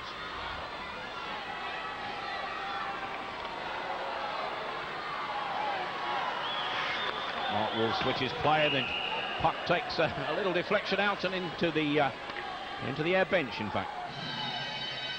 We'll have a chance to look at Frankie Evans there. You know, this guy's really went on to the offense for the Cardiff Devils this season. I mean, we all knew what his defensive capabilities were all about, but he's done a good job. He scored some big goals for these Devils this year. Well, they miss him at the moment, and Ayr will try to capitalise and improve those power play success figures. Time on their side. This is Alan Schuler in possession behind his own net. Schuler will spread play one way or the other, going on his own, in fact. Now they will get men in support. Good cover by Cardiff. The puck's cleared up the ice this time by McCarthy. A very tactical play here by the Ayr Scottish Eagles on the power play, Tony. They like to have two guys going strong along the boards on one side. One guy cuts in, and that allows them to try and gain possession in the offensive zone. Barham with a shot, Holofsky with the save. Powerful shot, effective glove work.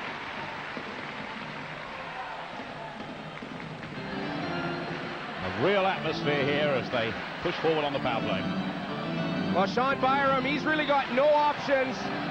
That's a quality shot, in my opinion, Tony. When you're inside that blue line, especially here in front of the goal. You got to let that shot go. Herlovsky, he's certainly been hot here, hasn't he? Well, he's the top top goaltender in the playoffs, and certainly shut out against Bracknell amongst an impressive playoff record. Well, you know, you wondered who Cardiff was going to use in the playoffs because they've got another very good netminder on the bench in Frank Caprice. He's got plenty of experience as well, so... Well, the overall percentage save record of the two, roughly the same. Just over 90%. This is Vince Bow with a shot, kicked away by Herlovsky. Scott Young can't get a clear shot on point.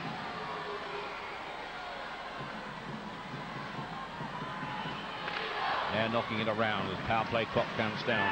50 seconds remaining. That seemed to hit the pipework as it went off the backboards. Scott Young can't control it when it matters. Closed down well for Cardiff by Ken Hodge, number 20.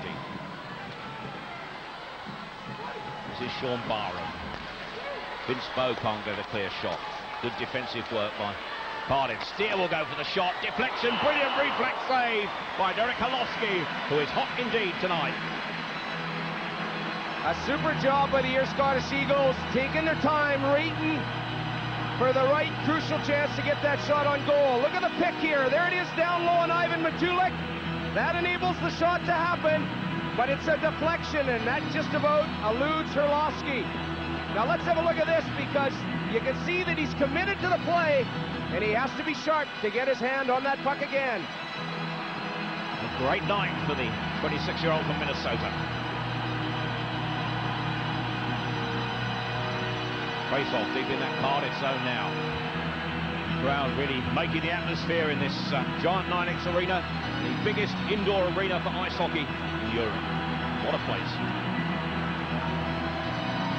Well, of course, the atmosphere is certainly starting to heat up here now, Tony, as this game progresses. But you can see these teams fighting very, very dearly. The physical play absolutely tremendous here tonight. And the defensive qualities of Cardiff here on the power play, wholly effective at the moment. Power play clock counting down. Just over 10 seconds remaining. This finds Vince Bow. Still they play it around. Nobody can get a clear shot. Sean Barham taken into the boards. Puck knocked around the boards by Vince Bow. Back onto the ice below us comes Frank Evans. Cardiff are back up to strength. Shot goes in, takes a deflection. Shot from Scott Young, just off target. Herlovsky pleased to see it go by.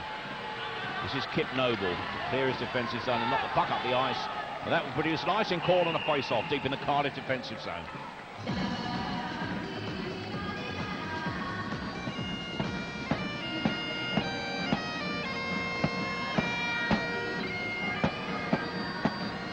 Tony, that's rhythm, baby, that's rhythm.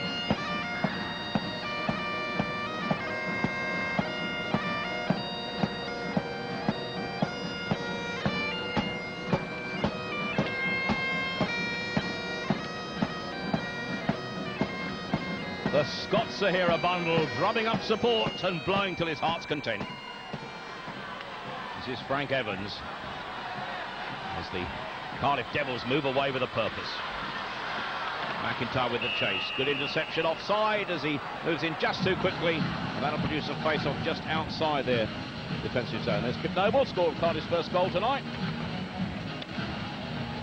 Well, it's been pretty even so far. But remember, Cardiff Devils lead 2-1. But the shots have been raining in thick and fast.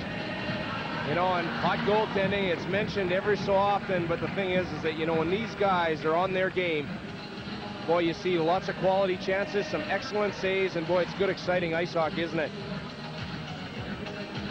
Well, it's been a season for goalies, and they're doing it right until the end. Knocked into the corner by McCarthy. This is Joe Middlestat for air with the cover. Very effective defensive defenseman. Moving forward now, Purdy with a shot from long range. Good glove work again from Herlovsky. Knocked forward by Middlestat. Takes a deflection away on the far side. McCarthy will clear the defensive zone and does. This is McIntyre. We've got a 3-on-2 situation. Frank Evans on this side, but great interception there by Jay Middlestat. The goal comes to drift away to our right. And limping away is Vince Bow, who collided with it. Well, Vince Boa going into that net there. But the Cardiff Devils, Tony, allowing themselves to actually have a 3-on-1 here. Vince Boa getting caught deep in the zone. Here's the 3-on-1. Huge defensive play by Big Joey Mittelstadt as he goes ahead. That's Vince Boa trying to get himself back in. He committed in the zone, and he worked very hard to get himself back out again. Well, he'd like one of those goals tonight, wouldn't he?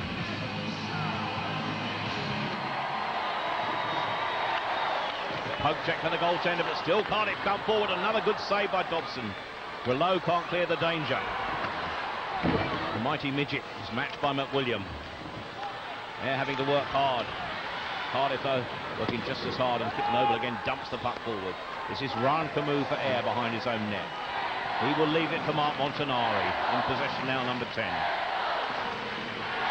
Montanari has the length of the ice, but in the end, broken up by stout defensive work. This man, Ken Hodge, who got back well. Hodge sends Cardiff away. This is the Tulik. Trailer shot from Noble. Good save again from Dobson. This is good fundamental ice hockey by the Cardiff Devils. We've got a little action deep in the zone here. Matulik again, Mark Montanari. That started between the first and second period. But Matulik kind of goes wide on the play, I should say, leaps the puck for the trailer. The shot goes. There's Kenny Hodge. He's the third man. He's going in to try and pick up the rebound. Very tactical. And you see big Mike McWilliam, number 24 as well. He's involved in the play.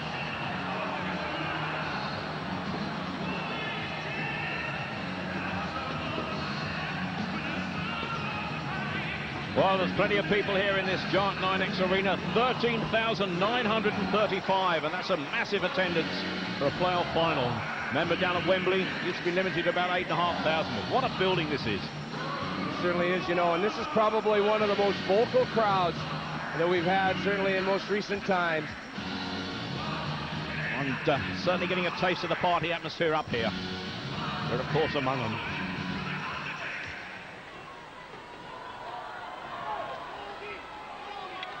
This is Scott Young. Ayr will look to him to get forward and try and create some chances, but he's got Rob there, and his captain, Angelo Catanaro, so often sweeping up on his behalf, has done it once again. This is Angelo Catanaro, the Ayr captain. Scott Young finds Jamie Steer in the neutral zone. Steer's pass is arrived. This is Moria for Cardiff. Break is on. He's got Cooper to his right. This is Ian Cooper. Cooper goes for the shot. Brilliant save by Dobson. That shot was powerful, but the save was effective. A great 3-on-2 set up by the Cardiff Devils. Again, guys driving to the net. This time, Peter Eckroth. He's the trailer on the play. Look at this. Dobson with a huge glove save. And Eckroth, there he is, the big Swede. He's driving for the net, looking for something there. Mr. Dobson, he's hot again. Shot going in there, Bob, though, from Ian Cooper, who's chasing a record 8th championship medal. And he's a tough customer, boy. He drives to the net better than any of them do. Shannon Hope tries a shot, charged down. Ayr get the break here now. Good defensive work by Peter Eckroth, the giant Swede. Fine game he's having tonight for Cardiff. This is Shannon Hope, number 35. Good dummy, good stick work, good quality. And moving now, this is Moria. McEwen to his right, this is Eckroth again, but McEwen's in too quickly, and he's offside.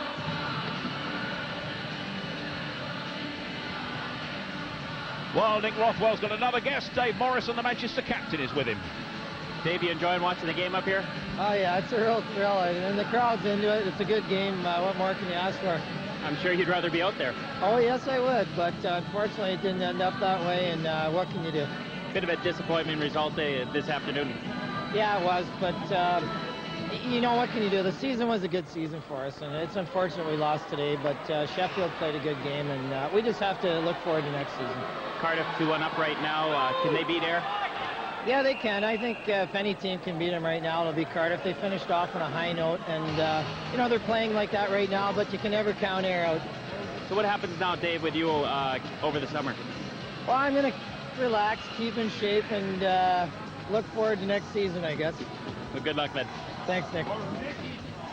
Well, Nick Rothwell talking with Dave Morrison, the Manchester captain, and Dave Morrison, since we last saw him, had a shave. He's got rid of his beard, Bob. Oh, he's got those all-American good looks, you know. The thing about it is that playing in that game this afternoon, Sheffield and the Manchester Storm, Sheffield Steelers in a third, fourth place finish, Sheffield winning 5-2. They won 5-2, Sheffield, but Manchester took the lead, and I think at one time they thought that they were going to win it, but Sheffield did well. Back here, though, is the one that really matters, and it's Cardiff in the lead by 2-1 and pushing forward. This is Vince Bowe for Ayr, though. We'll try and get the break here on their right. Getting forward well, Matt Hoffman, knocked away by Holowski. Still they keep it in as is knocked around the boards by Sean Barham.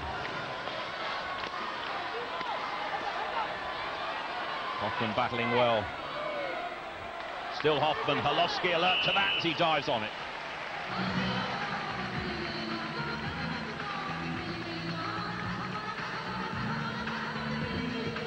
Well, that's certainly an interesting statistic.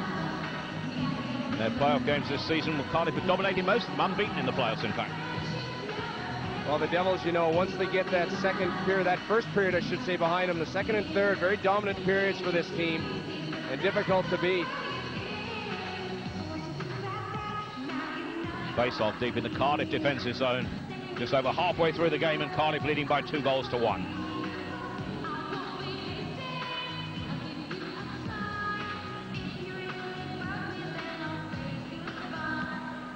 Draw one well by Ken Hodge for Cardiff. Leaves it for Kip Noble now in possession. Put them in front, of course, with that power play goal early on. Now they put them level. They're scoring first and Noble getting the equaliser. But now this is Ayr in possession. Fans getting behind them. Noise echoing round this giant arena. This is Noble again. Leacourt came out of the zone, so too did the linesman, and that produced a face-off in the neutral zone. Chance to have a look at the goals so far. It was the Ayr Scottish Eagles who went in front through Sam Gullo from close range. The equaliser for Cardiff came on the power play from Kip Noble, a vicious shot. At the end of the period, Steve Thornton it was from a narrow angle, made it 2-1 to Cardiff. And we've yet to have a goal in this period. That's how it stands.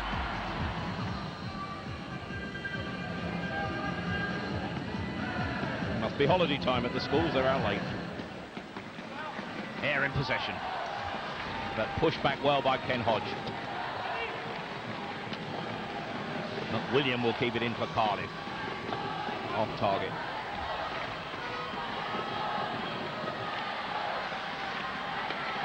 Montanari, unusual, can't keep his rhythm, but this is Sam Gullo. Good cover by Pope. This is Sam Gullo. Gullo has a chance on the backhand. Bodies fly everywhere, and Sam Gullo still retains possession. This is Montanari. Shot takes a deflection off the skate of Gullo and goes wide. Looking at this Ayr Scottish Eagles side, Bob, we've seen them play such fluent ice hockey this season. Not being allowed to settle, are they, tonight? They're not, you know, the Devils and Paul Heavey most certainly know that Jim Lynch likes to get his troops going in deep, and he likes to get the quickness and the hard work rate up there to get these guys the success that they duly deserve. And that's something that's being taken away. They're not allowed to settle deep in the zone. The puck's coming back out by the Devils. But their fans, well, they've settled in well, and they're enjoying it still. They'll enjoy it even more if the Scottish Eagles will get back in this game. Cardiff lead 2-1.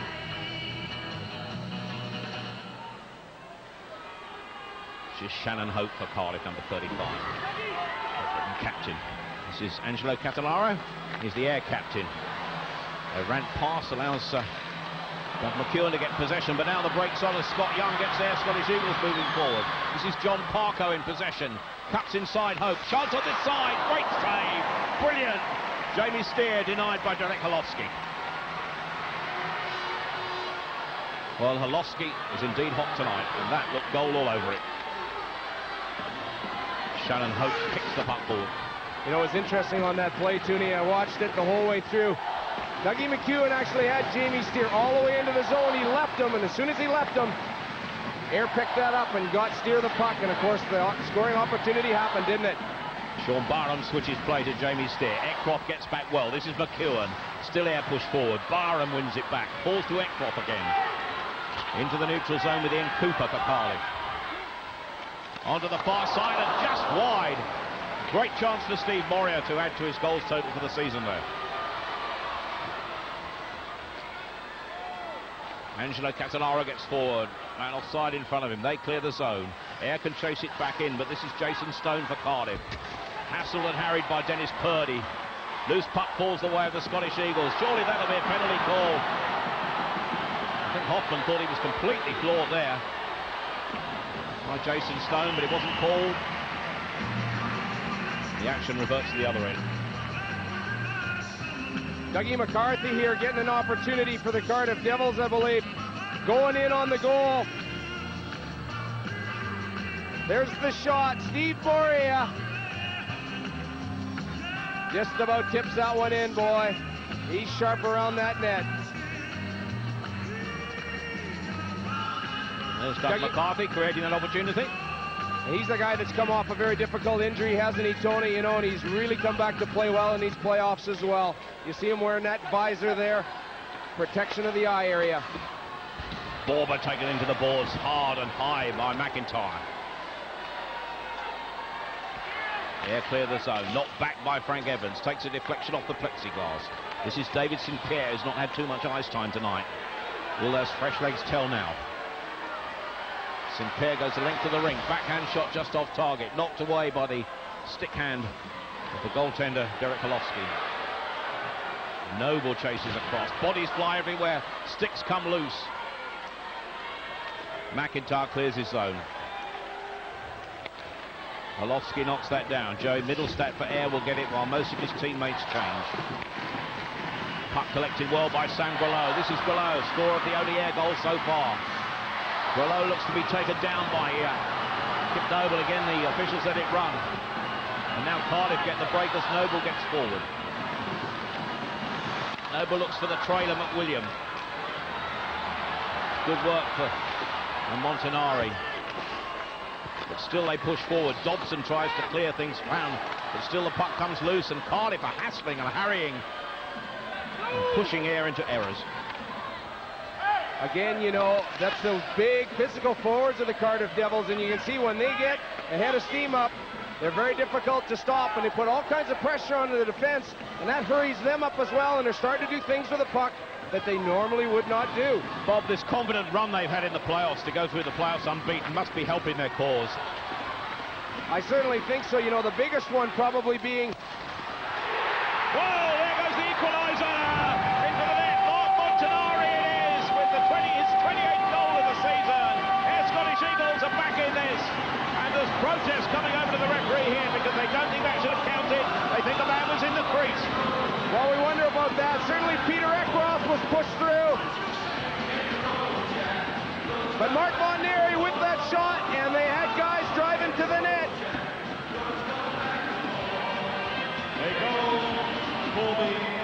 There's the player in the crease, but is he in or out of there? I'm not sure. He certainly was in the area when the puck was shot.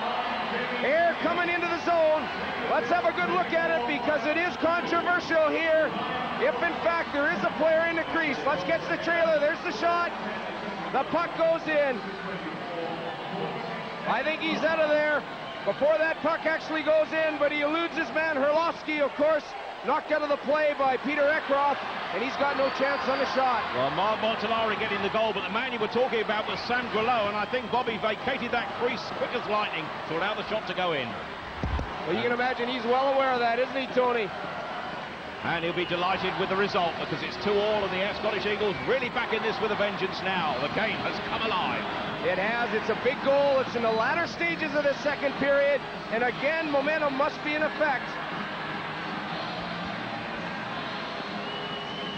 Let's see if we can have a look and whether or not, in fact, Sam Grelot was in the crease while that puck went into the net. Well, he certainly did have his skate in there. The one skate was certainly in there. It depends when that puck crossed the line. There's the shot on goal.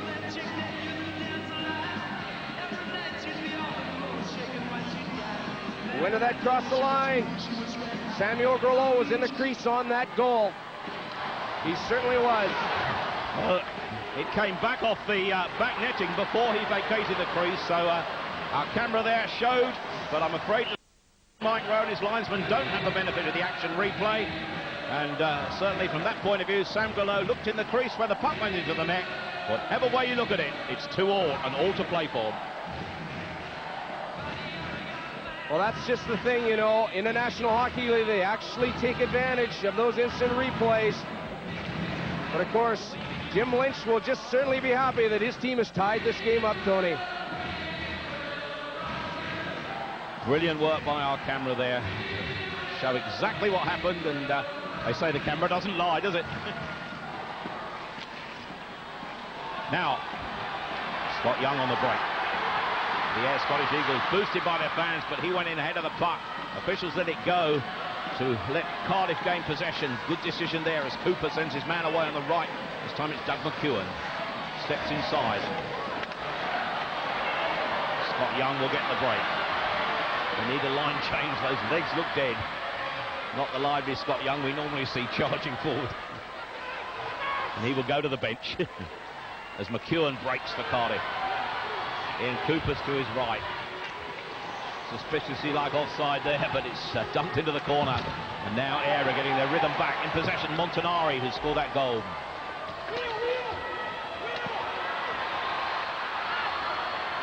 Vince Bowe will get forward. He's got support on the left here.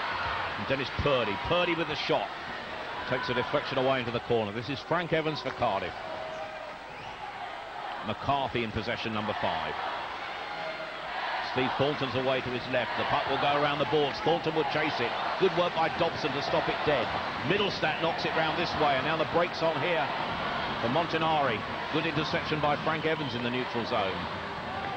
But still they come forward. Vince Bowe, great chance here for Mark Wolf. Wolf's effort just wide. Orlovsky got the angle just right, and the shot went wide. Well, Mark Wolf, he's a prolific goal scorer, and I'll tell you, he's not going to miss too many of those. He tried to get Orlovsky going the other direction. Here's another goal scorer, Sam Grelot. Grelot taken down there. Great defensive work here by Jason Stone. But still they push forward. Montanari again now. This is Wolf in possession. Bowe for the shot. Just off target. Jason Stone takes it into the corner. Montanari misses him. Good sidestep by the Welshman.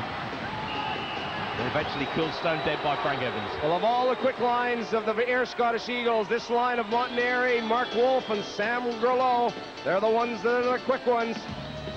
And you can see the pressure that they're giving the Cardiff Devils once they get that puck in the zone. Very difficult to stop. How about that for first season statistics, say, Tony, for a guy?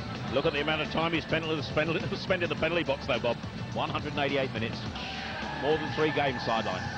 Well, I like that, though, because he's not a big man. He's only 5'9", 12 stone 1, but he's not scared to mix it up. You need guys like that in your lineup.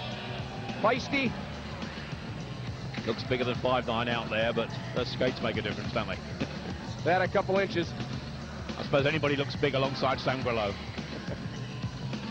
He too is another guy, though, I personally do feel plays with a lot of physical aggression. He's not a big man in stature, but he's not scared to mix it up. Had a great season. All to play for here in this Alamo-sponsored championship final. Now Ken Hodge, but the offside call, I think, on this side, because Steve Boria looked to me to be in early. Well, there's the leading scorer in the playoffs this season, Kenny Hodge. And, you know, they missed him throughout the year, and I think that's one of the reasons why the power play of the Cardiff Devils has struggled. This guy, he scored in every league that he's played in, and that's including the National Hockey League. Well, I'm sure that Ken Hodge has had a lot to do with this impressive unbeaten record in the playoffs for Cardiff so far. Ron Camus gets forward into the final minute of this second period. We really should have a climax to remember in the third period. Just to outline in this format, if it's level at the end of 60 minutes, we go into a 20-minute overtime period. First goal counts, but a long while yet. Kip Noble with a shot, charge down. Ayr will get the break here now. Hodge guilty, perhaps a little bit of slashing there. Allowed to go on. Here goes Parko. Gets forward for air. He's got support on the edge of the crease. Orlovsky will kill it stone dead under pressure from Caribbean. Well, Devils giving away the puck in neutralized territory, and that allows John Parko to try and maintain some magic here. Drive into the net. Orlovsky, he does the proper job there. Hang on to that puck, because there's Ayr Scottish Eagles coming and looking for something to get after there. Some good defensive work there. You see, Tony, players following through, making sure that they pick their men up. 24 seconds remaining on the period. Probably the last line change of this second period. The game at the moment tied up at 2-2.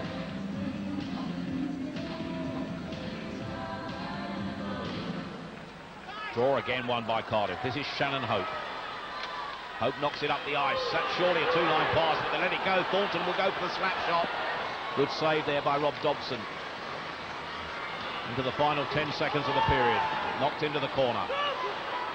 Cardiff still look for space with Cooper. This is Sean Barham for the Scottish Eagles. He will knock the puck forward. Mahuta brings down the curtain on a lively second period. This packed 9X arena has been thrilled by the ice hockey so far. We started the period with Cardiff Devils leading by 2-1.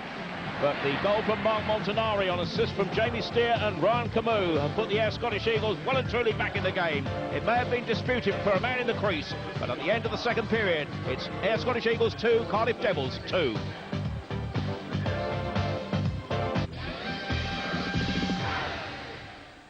NHL action coming up for you on Sky Sports on Sunday.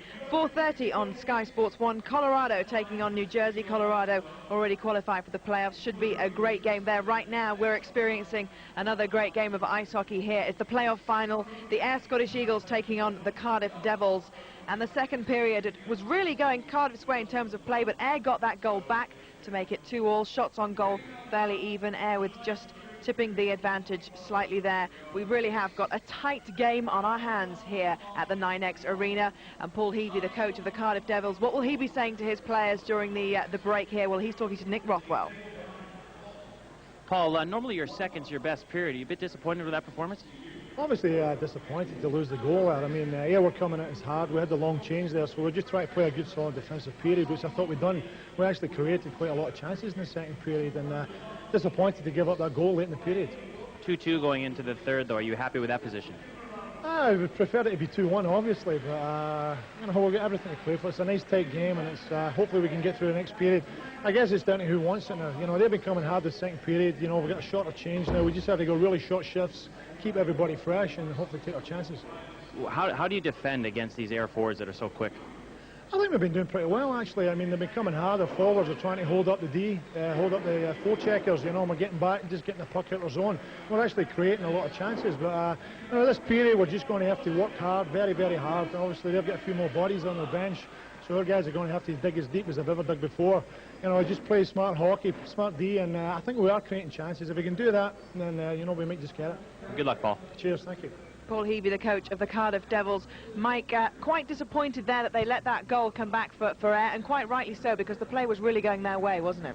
Yeah, I thought Cardiff were doing an excellent job the first part of the second period. They controlled the play, and they had a lot of chances, like Paul Heavey just mentioned. And then when the goal did go in, it seemed to really lift the Ayr Eagles. And when they get going, they're a very difficult team to stop. They're so strong down in your zone, and they cycle so well. They're always moving their feet, and it makes it difficult on the Cardiff defense. It was a classic Ayr goal, wasn't it? Just snatching it on the break there.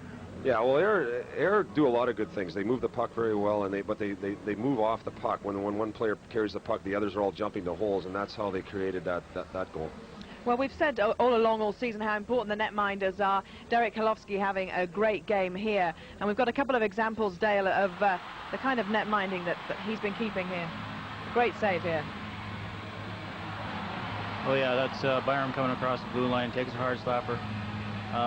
You know, Holofsky and Dobson, both of them they're excellent goalies. They make a lot of good saves. Holofsky chosen above Caprice, of course. Are you surprised that Holofsky's emerged in these playoffs as the stronger Cardiff netminder? Well, they actually had a pretty good 1-2 going all year long, and when one guy's hot, that's who Heavey goes with, and I guess he felt comfortable with the guys got in there tonight. And Dobson, of course, as well, another great netminder, having a really good night here. We've got an example of the kind of work he's putting in. Mike, Dobson always reliable. Well, Dobson, he's such a big goalie, and he just stands his ground here. I think he snatches this one right out of the air, and for a big man, he's very, very quick. When you see that, that's a good TV save, though. He'll probably keep that highlight tape and show his kids when they're older, or maybe he has old enough kids now to watch it, but that's something that you send home to grandma. Well, the goal did eventually come quite late on in the period for Ayr. Montanari getting on at the end of this. And there's a little bit of controversy over Grolio being in the crease here, Dale. Yeah, I think Shannon Hope was a little bit upset about that. Grollo went across the front and possibly interfered with the goalie, but you know, Mike and I think both agree that he wasn't a factor, and that it was a nice pass out. If the mistake was made, it was made by the late guy, or the back checker not picking up the late man, and Montanari was there and smashed her in for the 2-2 tie. So he was definitely there, in your opinion? I think it was a goal. You know, there may have been a little bit of interference, but that's a pretty tough call for the referee to make in that situation. Thanks for the moment, guys. Well, Jim Lynch will be happy with his team's performance in that period. He's talking to Nick Rothwell. Jim, Cardiff's period is second period. That's normally their most dangerous. You must be happy that you got through that one that way. Yeah, well, happy we got through it.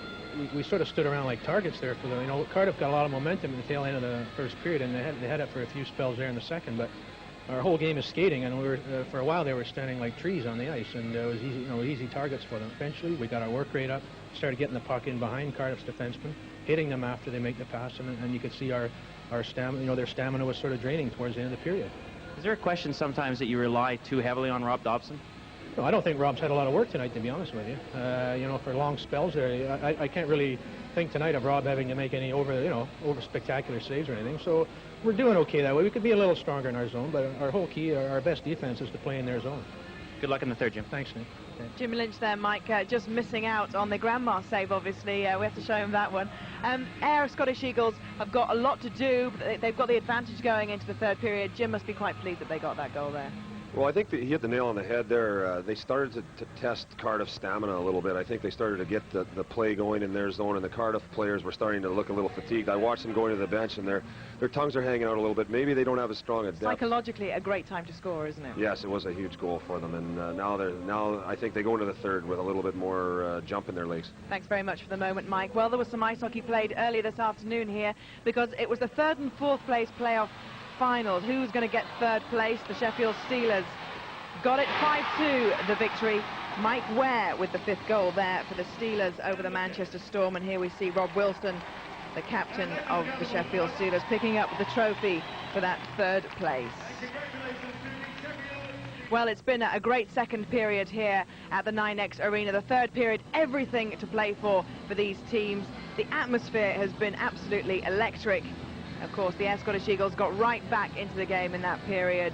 This was the goal that did it for them. Mark Montanari making it 2-all for the Ayr Scottish Eagles. Who's going to win this one? Join us for the third period after the break.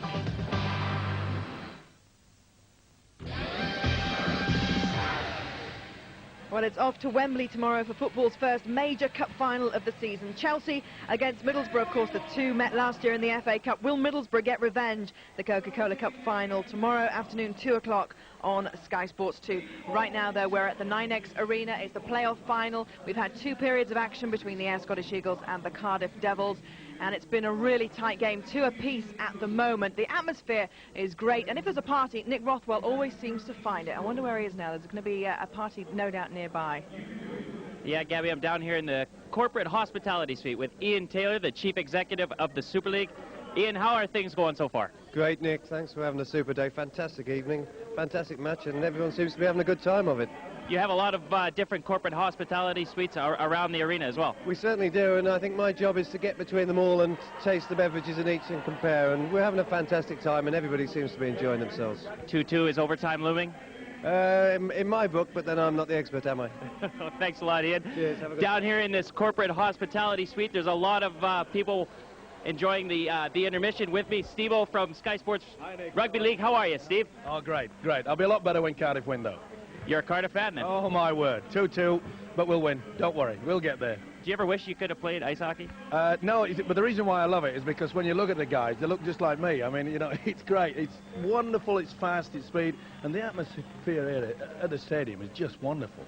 It is wonderful. Absolutely tremendous. You know, it's the first time I've been in the stadium, but I'll tell you what, I'll be back. Great. Now, the 2-2, are we looking for overtime? I don't think so. I'm telling you, I'm confident. I've got money, and that takes a lot for me to put money on any team. But I won this afternoon. Sheffield Eagles, but not Eagles tonight. It'll be the Devils. Thanks a lot, Steve-O. No worries. Well, I don't know what Steve-O makes of ice hockey. I'm sure he sees action here just as hard as Super League, though, which is no doubt why he's enjoying himself. My guests still with me, Dale and Mike. An interesting statistic for you. The Ayr Scottish Eagles have outshot their opponents in the third period, 90-45 this season. They're the strongest team in the league in the third period, which is a very bad omen for Cardiff, isn't it, Dale? Well, I'd have to say that that statistic doesn't look very good for Cardiff, but this is the final. There's one period to play. I don't think it'll be one that Paul Heavy's been telling his men in the dressing room there. No, I don't think so. You know, it's all up for grabs in this final period. Basically, the whole season's on the line, and I'm sure Cardiff will come out to play hard. Mike, what are you looking for in the third period? I think it's just going to be a lot of end-to-end action. I think, you know, Cardiff's got some guys like McEwen and that can really skate, and Ayr are going to come after them, and so it's going to get exciting. Thanks very much, Mike. It certainly is going to be exciting. Let's join our commentary team, Bob and Tony. Yes, at 2-2 going into the final period, all to play for in front of nearly 14,000 fans here in the 9X Arena. Ayr Scottish Eagles 2, the Cardiff Devils 2. It's Cardiff in this period on the darker strip, and the red defending the goal to our right. And in the lighter strip, that's the Ayr Scottish Eagles defending the goal to our left.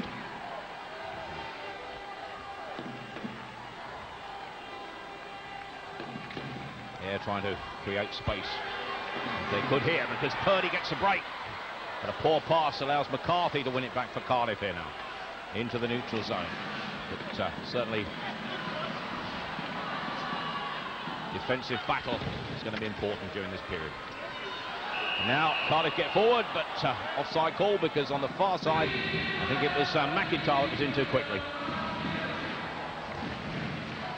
Stevie Thornton trying to get the jump there, Tony. You know, he's quick, not only with his hands, but also with his feet. And he's been a top scorer against these Ayr Scottish Eagles. And he's been very dynamite in this game so far as well, with a big goal for him.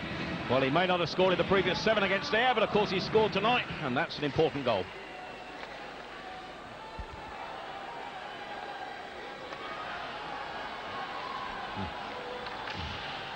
Ayr on the break. This is Carribier. Jamie Steer with the shot, just high, just wide, just off target. Ken Hodge now for Cardiff as they break at this time. The Tulik with the shot, but the offside call just up there, and the game opening out a little bit then. It is. There's big Mike McWilliam. He's been forced into the lineup a little bit more as an injury-ridden first part of the season. But this guy was definitely signed for his physical presence.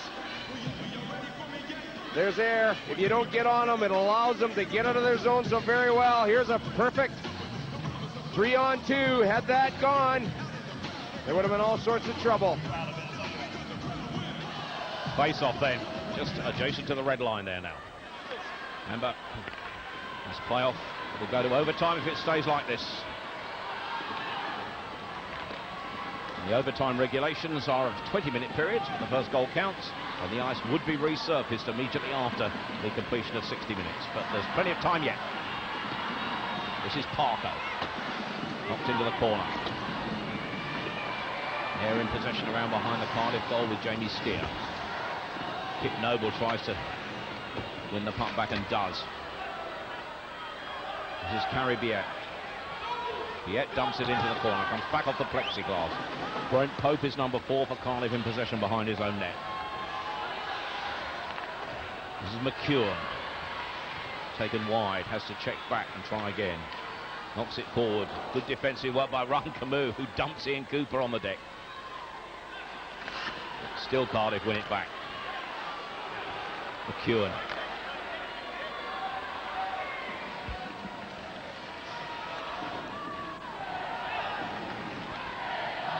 This is the break now on with David St. Pierre. David St. Pierre in possession. Flips it right. Scott Young Important possession in the neutral zone here now as he storms forward.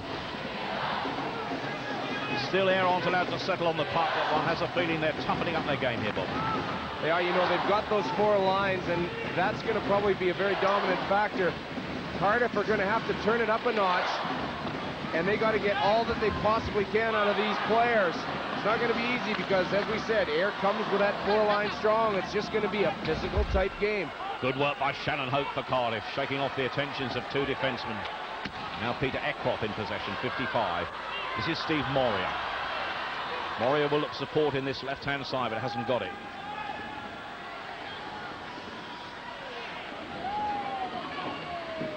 Matt Hoffman looks number 12 for the Ayr Scottish Eagles. This is Jason Stone.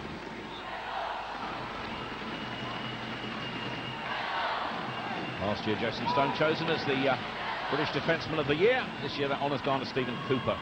This year with Manchester Storm, of course. And now Cardiff push forward here. Trying to create space. McIntyre from Thornton. Loose puck. Ayr will try and clear that zone. They still can't. Cardiff mounting pressure at the moment. Angelo Catanaro is the Ayr captain. Give the opportunity for a break in play. And at the moment, the goals have almost dried up, Bob, after that exciting first period. You know, some very good defensive work so far in this third period, Tony. The thing is that both teams are not going to take any chances.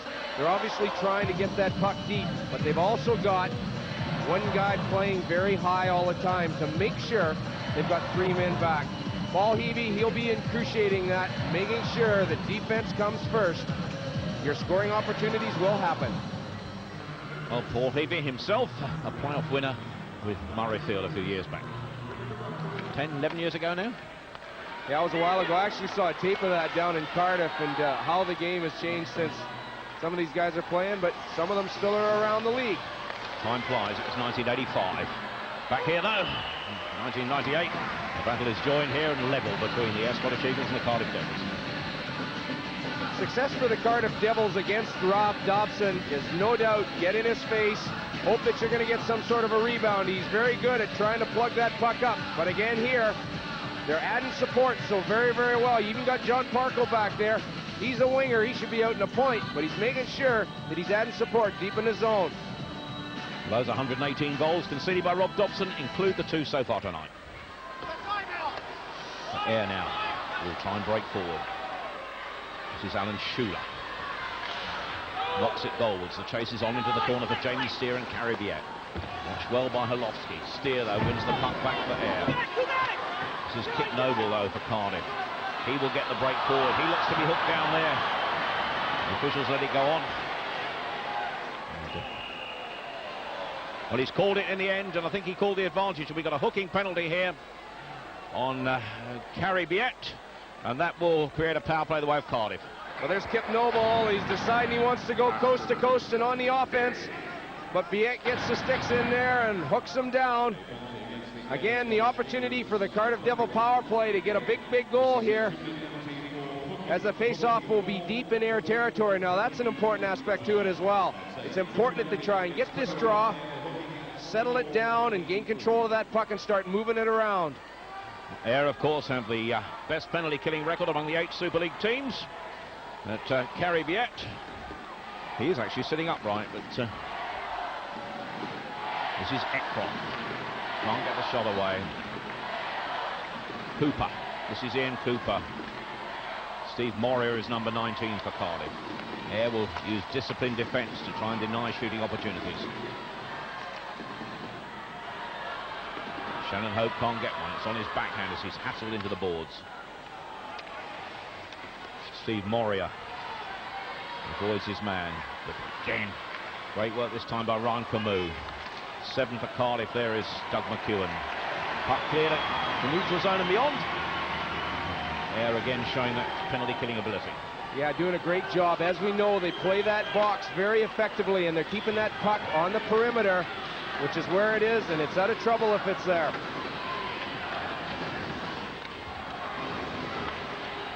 Noble tries to get things moving. Cover here from Vince Bowe for Ayr.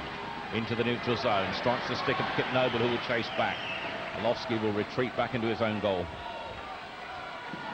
Cardiff on this power play. Just over 50 seconds remaining with a man advantage, or until they score a goal, of course. Shot for Noble. Noble gets the shot away. The glove work from Rob Dobson is again absolutely perfect. Well, that's that hot glove hand, eh? Kip Noble, he's got that good quick release. He's got one of the hardest shots in the league. The Devils set it up, and the shot's got to come from there. Unfortunately, Rob Dobson sees it the whole way. You got to have guys in front of him if you're going to be effective against him, because if he can see it, he's going to stop it, and he certainly hangs on to it. No rebound, fellas. First shot of the power play taking 78 seconds to fashion. Dobson keeping it out. Frank Evans. Noble again with a shot, just wide this time, and the rebound knocked flat by the glove hand of Rob Dobson.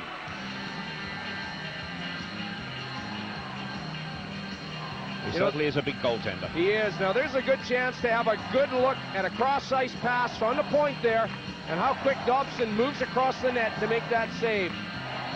Frankie Evans, he's keying on Kip Noble on the quick release. Dobson, although he's a big guy, he's very quick on his feet around that crease area.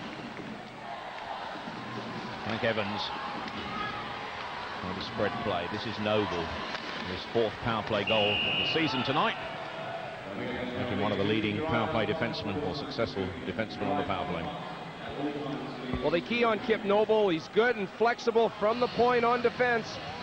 Devils starting to do it right now because they're getting people in front of that net. Unfortunately, that puck going up over into the seats behind the net. Painted faces, and his reward is a puck. Well, that's a supporter's dream, isn't it, Tony? You go home on the night, you've got yourself a puck. It was certainly part of the game. Worth twice as much in the playground for swapping at school from a playoff final. Puck cleared up the ice. Well, shots few and far between at the moment this period, and neither team wanted to give ground. This is Ivan Matulik for Cardiff. Spreads play this way to Frank Evans. Working to come back on the ice below us is Carribiet to bring air up to strength. Biet is back on the ice. Shot goes in from Noble. A chance of the rebound here. Evans runs out of space, and Dobson produces a save, and really the goal was at the mercy there for Frank Evans on that rebound. Well, Frank Evans not able to get the handle on it. The puck not coming off a clean of Rob Dobson. And I'll tell you, that guy just crawled across there and again made the save. Let's have a look at it. He's lost it here. He's down and out. But he just couldn't get that one-timer on it to put the puck into the empty net. Not very often that puck gets away from Rob Dobson like that either, but Kip Noble with that huge shot from the point, that guy, things are going to bounce off you when he lets the puck go. Rob Dobson looking up towards the clock. We can tell him there's 13 and a half minutes to go, and there's the air penalty killing record this season. They've conceded 34 power play goals, one of them tonight to Kip Noble. 277 is the number of times they've been short-handed. 28 times they've been short-handed against air to concede that, just that one power play goal. Dobson has to be alert. The puck finds the way to him, somewhat unexpectedly there. And now this is Carribiet, fresh from the stint on the penalty bench, fresh legs, but his skill lets him down when he needs it. Dobson knocks it down here.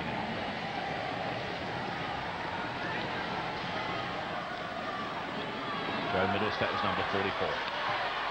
Middlestat will knock it around the boards. Orlowski checks it well. Chance here for air on the edge of the crease. The man's at the crease again. Puck comes loose and eventually cleared away to McCarthy. Orlowski couldn't have seen much of that, just bodies between puck and goal. This is Vince Bowe for Air Scottish Eagles, number 6. 12 is Matt Hoffman. He's taken into the boards. Sean Barham gets into the fray. And the puck cleared up the ice, and that gives an icing call.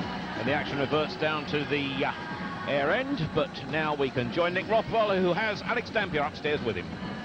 Alex, nice win for you guys this afternoon, 5-2. Yeah, it's a great way to end the season. You know, you finish off and you go home in the summer, you finish with a win, you feel pretty good about it. 2-2 right now here. This is turning into a barn burner. Yeah, they're both very good clubs. They've got good goaltending. they both had their chances, but you know, I think it'll come right down to the wire. We could see some overtime here tonight. You're not going to put your neck on the line? Who's going to win it? Never would. I like both clubs. Thanks a lot, Alex. Thank you very much. Well, Alex Dampier here, as are all the other Super League coaches here tonight, all catching a bit of the action. And all wishing their teams were in it, but it's Jim Lynch and Paul Heavey in control at the moment on the benches. This is Moria for Cardiff. Ian Cooper is number 66. Puck held up. This is Steve Moria. Moria creates a chance on the edge of the crease, but well, Doug McEwen couldn't get connection, and the puck killed stone dead again, despite being unsighted by Rob Dobson. I personally feel the Cardiff Devils are doing the basics very, very well. Stevie Moria again just putting that puck to the net, which creates this opportunity from Shannon Hope. But all kinds of guys there looking for something to put on that puck and see if they can't get it behind Dobson. Those are the chances you're looking for. What a venue for ice hockey, this 9X Arena. Everybody catching a bit of the atmosphere. Big crowd. Dobson knocks the puck around behind his own. Number 5 for the Scottish Eagles is Alan Schuler in possession as he comes forward. Doesn't connect with the puck, but retains possession at the second attempt. Schuler knocks it into the corner. Chases on, and Schuler's going himself. Knocks it back. 10 for the Scottish Eagles, Montanari. This is Sam Grelot, number 27, their smallest player. Knocked around the boards. Solowski watches it carefully. This is Ryan Camus. And caught on the hop. This is Kip Noble. Knocked around the boards by Ken Hodge, giving his team a chance to change. Ken Ayers catch them on the hop. This is Borba. Malofsky watches it carefully. Frank Evans knocks it around the boards this time. Spreads play this side to McCarthy.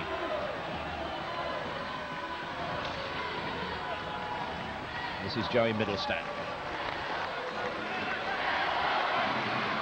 19 for the Scottish Eagles is Dennis Purdy, who dumps it into the corner. Grelot will chase it.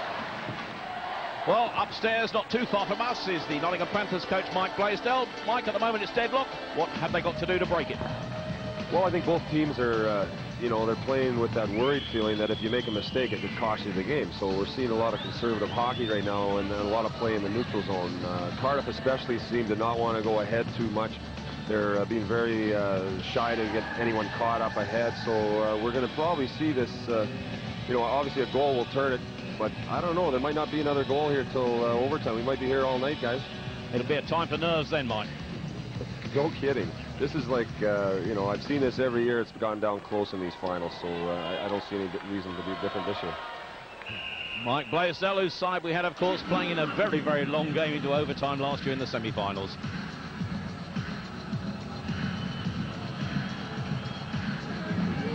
That's not a coach, is it? That's not a coach, but I don't know if it's he or she is playing their part here tonight. Got some moves on them.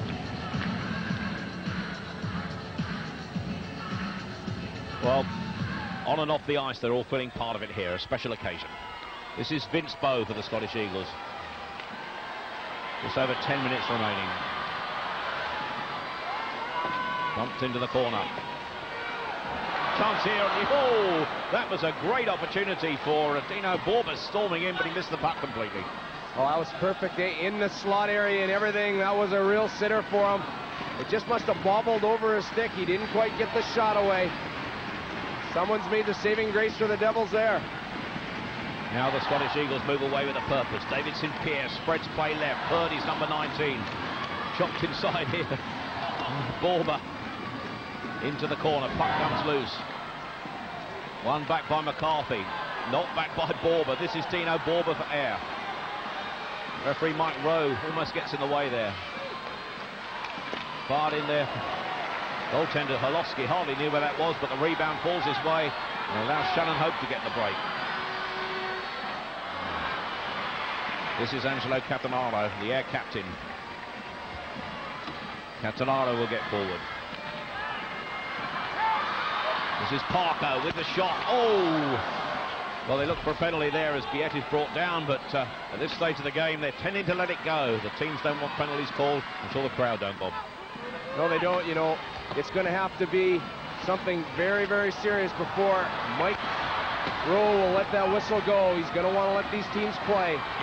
Well, they're playing. It's a little while since we've had a goal. We'll explain the situation into overtime in a moment. Malofsky knocks it down. Air retreat. Shannon Hope clears the defensive zone. Cardiff get the break here. Number 24 is McWilliam. Support in front. Dobson pleased to see it go high and wide. Noble can't control it when it matters. Scott Young storms forward. McWilliam can't pick it up. This is Ryan Camus. End-to-end stuff, quick line changes, and Camus goes all the way. He's got support here. This is Sangrelo. Shot goes in from Wolf. Just knocked away by Holofsky. Holofsky now, a moment or two, the busier of the two goaltenders. Ivan Matulik, number 22 for Cardiff. 10 for Ayr in the battle there is Montanari. Chance here to get forward, Steve Thornton! Oh, a reaction save with his right pad from the goaltender Rob Dobson was something special. This is Sangrelo for the Ayr. Support from Mark Wolf. He's got Montanari on this side. Shot goes in. Holofsky's glove work, again, excellent. Boy, we've had some real challenges at both ends. Holofsky there making a big save. But there's Stevie Thornton. He splits the defense here. Tries to get that puck in onto the forehand and upstairs because Dobson's going down. But Dobson makes the big save. Mark Wolf again. Huge shot. Holofsky catches that all the way on the old knuckleball. That puck's a flipping there, but he's got the concentration to make a good glove save. I'm not sure, Bob, that shot from Steve Thornton didn't actually strike the post. I gave credit to the goaltender, but it was pretty tight, I think. It might have been the goaltender's right-hand post. The thing that I was thinking about that was Rob Dobson was very much in the middle of his net, and when he made that save, you know, that puck shot up and hit him there, but... Well, it didn't go in, whichever way it goes. 2-2 here, and heading possibly for overtime. More on that in a moment. It's the Ayr Scottish Eagles 2, the Cardiff Devils 2. Cardiff clear that defensive zone. This is Vince Bowe. Bowe will knock it back. Ayr have to clear the zone again because caught in there a long way is Purdy. Now it's Cardiff on the break with Frank Evans. Evans knocks it around the boards. Watched carefully by Dobson. Vince Bowe is number 6 for Cardiff. 5 in the battle is Doug McCarthy. Now this is Dennis Purdy.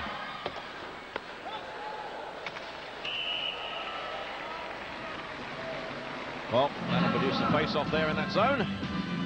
And with just over 7 minutes remaining, it's still level at the Ayr Scottish Eagles 2, the Cardiff Devils 2. And the regulations this year in the playoffs are that we go to a 20-minute overtime period. The ice will be resurfaced if it's still level before we resume the action. And then the first team to score will be the winners. If we go to a 20-minute period and don't have a goal, they resurface again, and we start all over again. That one there, and the little kid, well, it'll get very late for them, won't it? Our little guy, he's enjoying the game there. He's got the old turtleneck on, you know, trying to keep himself warm. He probably wished his mom and dad wouldn't make him wear that one. Too warm in here tonight. Just over 7 minutes remaining. This is Doug McKeown for Cardiff. Steve Moria is number 19. Ian Cooper's on this side.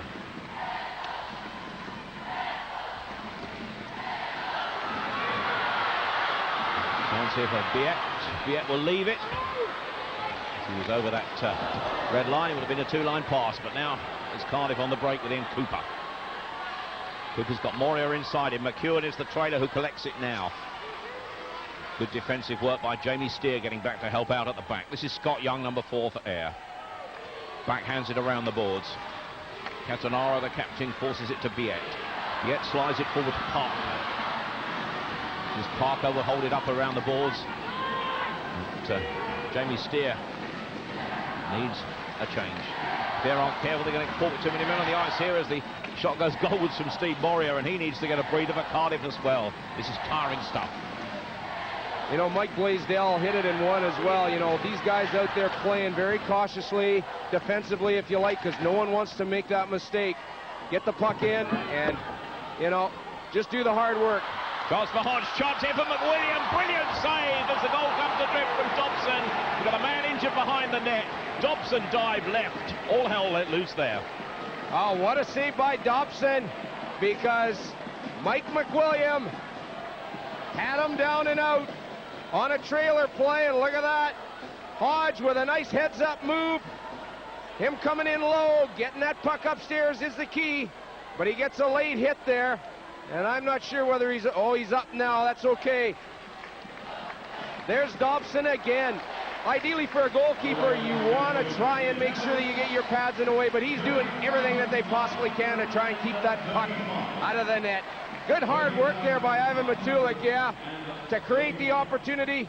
Big McWilliam, the puck bouncing for him a little bit there. Well, no quarter arse and none being given here, and big Mike McWilliam there, big and tough. 6 NHL games to his name. He knows what it's like. 6'4". How about this one, Tony? 16 stone 6. You got to be about 17 stone or more to knock that guy down. Let me tell you, I wouldn't want to see it. That's one of the things when you hit these kind of guys, you got to make sure that he doesn't see it, just in case he tries to get you back afterwards. Don't think I want to meet him on a dark night, Bob. Cardiff gain possession here. Tough work here. This is McCarthy. Feigns the shot, taken into the boards by Joey Middlestat. Puck comes loose. Again, we've heard already from Mike Blaisdell and from Bob. Well, they don't want to take too many risks, and there's just over 5 minutes remaining before we go to overtime. How about it? You think we got the heat turned up here by the Devils at the moment? A little bit of a lull, but Devils keeping that puck deep. It coming out. There's a great job on the poke check by the goaltender. If he doesn't do that, that puck comes out in front of the net, Tony. Not enough goaltenders do that nowadays. Again, one of the critical areas that Dobson's so very good at. There you are. Frank Evans may have picked up a few penalties, but he's also scored some valuable goals. Face-off deep in the Cardiff defensive zone. From Barnum battles McCarthy with a shot. Glove work again from Rob Dobson. Cleared into the neutral zone, this time by Matt Hoffman. This is Vince Bowe. Good skate work by Jason Stone. His left foot here, and coming back to chase it is McIntyre, number 21 for Cardiff. And he's content to take it into the boards. Perhaps get another break in play. Eventually comes loose. This is Frank Evans in possession. Kept in the attacking zone by Bowe, under pressure. Puck comes loose again around the boards. This time the break is on here for Thornton. Support from McIntyre. Chance here, and bodies flying everywhere, and Steve Thornton appeals there that I was taken down, I'm lying on the ice. Officials wave it on, both teams change, plenty of space on the ice as Shannon Hope gets forward. He knocks the puck into the corner, no icing call. One back by Angelo Catanaro for air. They move forward, this is Carrie Biek. Park over the trailer, cleared into the neutral zone. Scott Young knocks it straight back. Shannon Hope can't control it with his skate. Does now with his stick. Just over 4 minutes remaining. 2-2 here in this playoff final. Chance here on the break. Doug McKeown has a great opportunity here to sew it up. Brilliant save again from Rob Dobson, and that was one of the saves of the season. Now the break for air. End-to-end stuff now. Well, I can't believe this hockey and how we haven't had a goal in this period. This is unbelievable stuff. Angelo Catanaro into the neutral zone. 3.5 minutes just over remaining. Parko flicks it into the corner. This is Kip Noble for Cardiff. Remember, he's scored already tonight.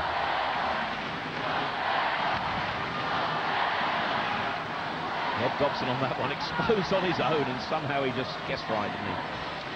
Well, that's a couple big saves that Dobson's come up with in close. Again, you need that. Air's still in this game very much. But Dougie McEwen, he's a game breaker, Tony. I've seen him play in very, very serious and good competitions, and he's always a great skater. Difficult man to stop once he's on the puck. Dobson knocks it down. Better safe than sorry behind his own net. Air will get the break on here now. That's Sam Grelot forcing it left. Mark Wolf couldn't retain possession, and now he goes back. Good back-checking by Wolf to deny the path to goal for Kip Noble. Noble clears it into the neutral zone. Great work here by Steve Thornton. William McIntyre gets forward, but he's eased out into the corner. This is Sean Barham. Remember, he played here at Manchester, familiar with the ice surface. Barham gets forward, goes round one man. Stone takes him out. Holofsky kills it, Stone dead.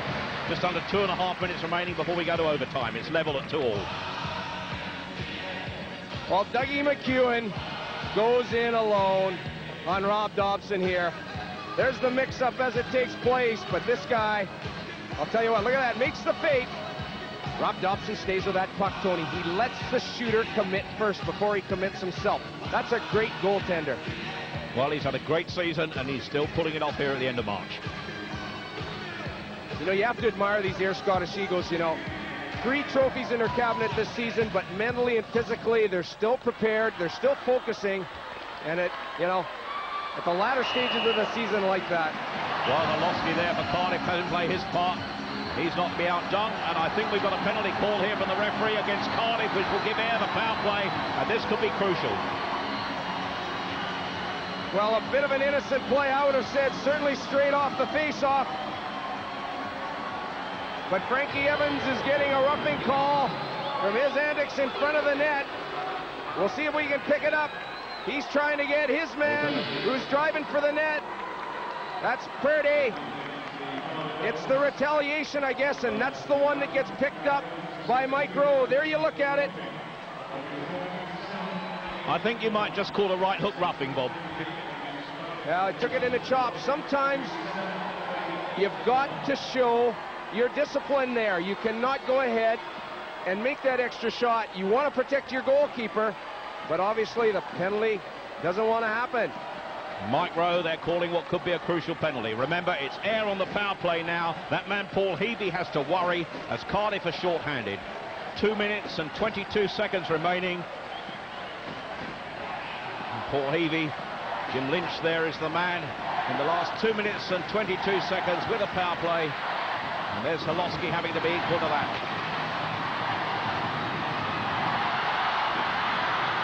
Well, remember in the B&H Cup, it was Jeff Hode that scored the winner with 3 minutes to go.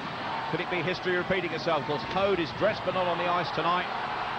But it's now Ayr Scottish Eagles in the driving seat and on the power play with just over 1.5 minutes remaining on the power play and just under 2 minutes remaining in the game. It's 2-2. Sam Gallo so valuable on the power play, but now Cardiff trying to deny the shot. Here the deflection goes off the skates of Gallo and into the corner. Montanari flicks it on. This is Mark Montanari for the Ayr Scottish Eagles. If Cardiff survive this power play, we will then be desperately close to overtime. But Ayr with a man advantage and the best team on the power play in the league. But Holofsky, brilliant again on that one. Minute remaining or just under on that power play as the puck takes it and puts it into the corner. Nail biting with the fans, and we've got another penalty call down here, this time against Ayr, which will level it up and produce 4-on-4 out there, and that power play is over for the Scottish Eagles. Well, we've got an interference penalty on the Ayr Scottish Eagles, and it looks like it's Balba in the corner there. He holds his man up, you see it, goes down, Mike Rowe quick to the call. We're back to 4 apiece on the ice now, and of course, the power play will go in favor of the Cardiff Devils. What's more important, Bob, is that if it goes that way and goes into overtime, it'll be the Cardiff Devils that will have the advantage on the power play as we start overtime. Well, that's the thing, you know, you want to play at full strength.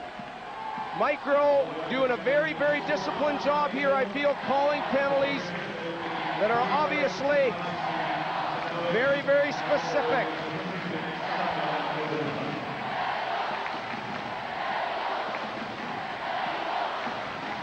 Face-off just outside that Cardiff defensive zone. Just over a minute remaining. Both sides reduced to 4 outskaters. This is Shannon Hope. Will he get forward? Will he net the winner?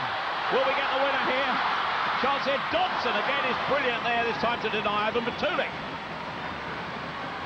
Well, whichever side wins this, I think their goal is going to be man of the match. Scott Young will get forward, cheered on by the Scottish fans. Holofsky kicks that one away.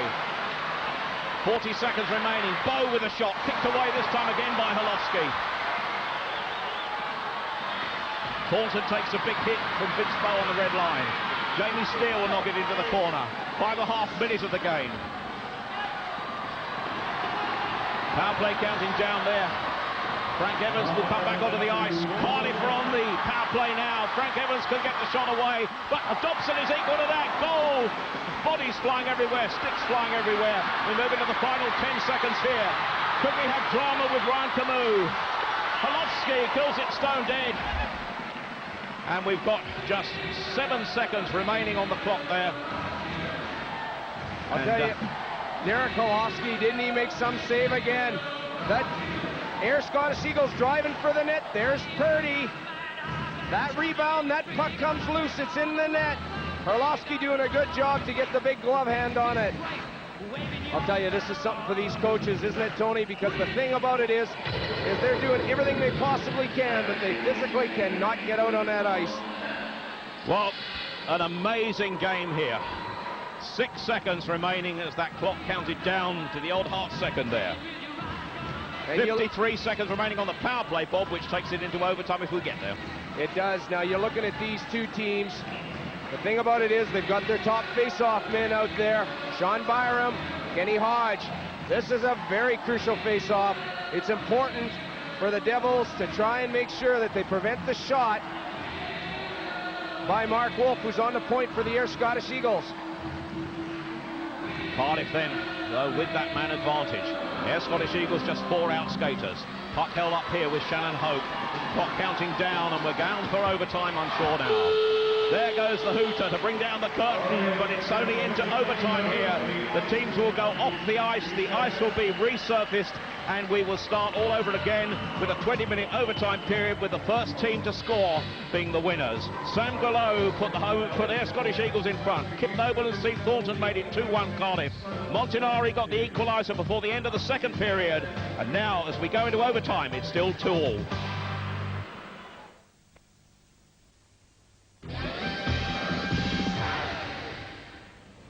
Well, it's been an amazing third period, but goalless here at the 9X Arena, which means it's 2-2 after normal time.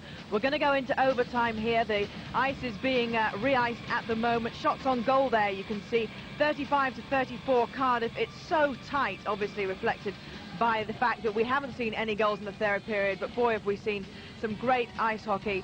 And it's all been really about the netminders in that third period. They've been really, really strong, keeping both their teams in it. And the backup netminder for the Cardiff Devils, Frank Caprice, is talking to Nick Rothwell. Frank, it must be tough watching this. It's a lot harder for me personally to watch the game than be playing it, because if you're playing it, you're concentrating on what's going on out there. When you're sitting on the bench, I'll tell you, it's nerve-wracking. What are you noticing out there? Anything you guys could be doing? Well, I think when we force them in their own end, we're creating turnovers, and I think they're doing the same thing when they force us in our end. They're creating turnovers. I just hope that the game-winning goal is a good one, and it's not on a power play. That's what I hope. Although if we can get a quick one here on the power play, I mean that call, the first call he made, I would have really hate to see us lose the game on that call.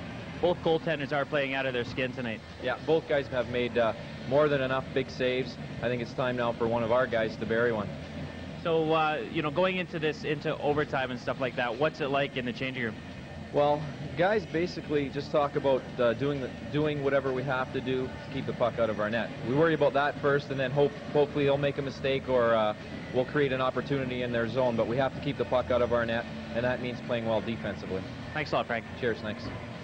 Frank Caprice there talking about how strong the netminders have been, and really, Mike, they have earned their money, haven't they, this evening? Yeah, I thought especially Dobson, he made some key saves. You know, breakaway, the one McEwen breakaway, it looked like he might bury that puck, and you know, I mean, I think that's why coaches have gray hair, and that's why I'm getting it. But I can see Paul Heavey tearing his hair out when McEwen didn't score there, because that would have won the game for them. Well, we'll see that one in just a moment. There's another great Dobson save, though, coming up for us to look at here, Dale. I'm not really sure what this one is. Oh yeah, this is the one that falls to Evans, I guess. But yeah, he was just a little bit unlucky. The puck bounced away from him. He couldn't manage to control it, and you know, that was a great save by Dobson. That again could have been a game winner. Cardiff have had their chances, but Dobson's been equal to it every time, hasn't he, Mike? Yeah, he's, you know, I mean, he looks so relaxed even on the breakaway. You know, McEwen's coming in on him, and he just sets his ground, and he sets himself up right. never panics, never charges out of the net. He's just, he knows that he's a big goalie and he covers all the angles. Of course, Holovsky, of course, equal to Dobson tonight. Holovsky here with a chance for air, but he was there on top of this one, wasn't he? I think Wolf just snaps the puck from wide. It was not that dangerous a shot, but there he's quite happy to catch that one in his hand, isn't he? Another one of those for the grandma video, hey? Yeah, exactly. And now I think we can see the McEwen shot that you were on about a minute ago there, Mike, with Dobson. Puck flips out in the neutral zone, and I think the air defenseman tried to stop it with his skates or his glove and really misplayed the puck. And now here McEwen's all in, but you can see Dobson just stands his ground, and then McEwen tries to go through the legs, and there he is. He's such a big guy. There's just nowhere to shoot there. Dale, we often see when, or in ordinary league games even, when it's at the end of time, it's even Stevens and the next person to score wins the game. It restricts the ice hockey, doesn't it? With this being a playoff final, are we going to see that kind of thing happening here? Well, a lot of times in regular season, you still get a point even if you lose an overtime game. But this one here, this is for all the marbles. That's it. That's exactly right. So the two teams are going to have to go out and continue to play the same way they played the 60 minutes, which is tight defense, and hopefully one of them can catch a break and score a goal. Mike Caprice there was saying it would have been a shame if that Evans retaliation there had meant that Cardiff would have paid dearly, and perhaps if Ayr had scored on that, it would have been very unfair, wouldn't it? I mean, it was a silly thing to do at that time in the game, wasn't it? Well, yeah, but I think, you know, in fairness to Evans, I think he got slashed, and Rowe might not have seen the slash, but, you know, he gave him a little pop in the mouth with the glove, but I honestly don't think he should have made that call. Mike Rowe should have known that, you know, it's late in the game. That could have decided the game, and it would have been very unfortunate for Cardiff. But he evened it up, so now Cardiff... How will we see the refereeing changing in this overtime period? Will we see them letting things go a little bit more, do you think, Dale? Well, I thought the indication from the referee in the third period was that the whistle was pretty much in his pocket, because there was a couple of penalties that could have been called earlier in the period on air. And then the one which is good refereeing, isn't it, in a final like this? Well, you know, he made an indication that he was going to let the players decide it, and I'm pretty sure that that's going to be the way it has to continue for the third period. I don't imagine that unless something is very blatant that there will be a call at all. Thanks for the moment, guys. Well, let's have a little look and remind ourselves just how we got to 2-2 here at the 9X Arena. Sam Grelot with the first one for the Ayr Scottish Eagles. But their domination wasn't held for long because they got themselves right back in it, Cardiff. Noble making it 1-1. And then just 76 seconds later, Steve Thornton with a goal here, making it 2-1. The Devils, though, got back in. The Ayr Scottish Eagles even got back into it. Mark Montanari, 2-2 there, which is, of course, the score that we're on at the moment. 2-2 this game after normal time, which means we go into overtime at the moment. It's being re-iced out there, ready for the players to come back on. What's going on out there in the dressing rooms at the moment, Mike? What is Jim Lynch saying to his players? I think he's probably just saying, relax, get a drink, stretch your legs a little bit, and let's go out and let's get after him and go get that goal. I think they're gonna play defensively, but when they do get a chance, they're gonna jump into the play. They got a lot of offense. They're gonna go after them, I think. Dale, you played against both these teams a lot this season. You know what they're capable of. Which one of these teams has got it there mentally, psychologically to come back after this little break here and take advantage of the situation? Well, I think that they both do, really. You know, Cardiff have played an extremely good game tonight, considering the fact that Ayr have won all 3 trophies so far. It's been a fantastic game. I think both teams are very capable. I'm pretty sure that they'll just go out and continue to play the same way they have. It's real playoff ice hockey. We've seen a standard, really a showpiece for the game, hasn't it? This is a great hockey game, and you know, it just shows how strong the game has become over here. This is 2 excellent hockey teams playing very well, very few mistakes, great goaltending, just very high level of hockey. Let's hope we see more of that here as we go into overtime. Remember, the next goal scored wins the game. Let's join our commentary team now. Bob and hi, Tony. Well, hi, Gabs, and this is certainly going to be the time when the nerve ends start jangling here. History is against goals in playoffs, or certainly goals in overtime. In fact, in the past, overtime periods have just been 10 minutes and then to penalties. The last time an overtime goal in open play decided a playoff was back in 1960 when the historical Brighton Tigers beat Nottingham Panthers. But this is the 4th time a championship final has gone to overtime. This year it is different regulations. We have a 20-minute overtime period before we would stop again if there are no goals and resurface the ice. But the first goal, call it golden goal if you like, would decide the tie. So the first team to score will be the winners. We do not have penalty shots tonight. Bob Carroll, we're still waiting now for the Scottish Eagles. How much is this perhaps psyching out their opponents? I don't think anything to do with it. I know what you're saying, Tony. Take your time. Let these guys get a little bit more nervous out there in front of this big crowd. But no, I don't think so. The Cardiff Devils are focused. They're on the power play, aren't they?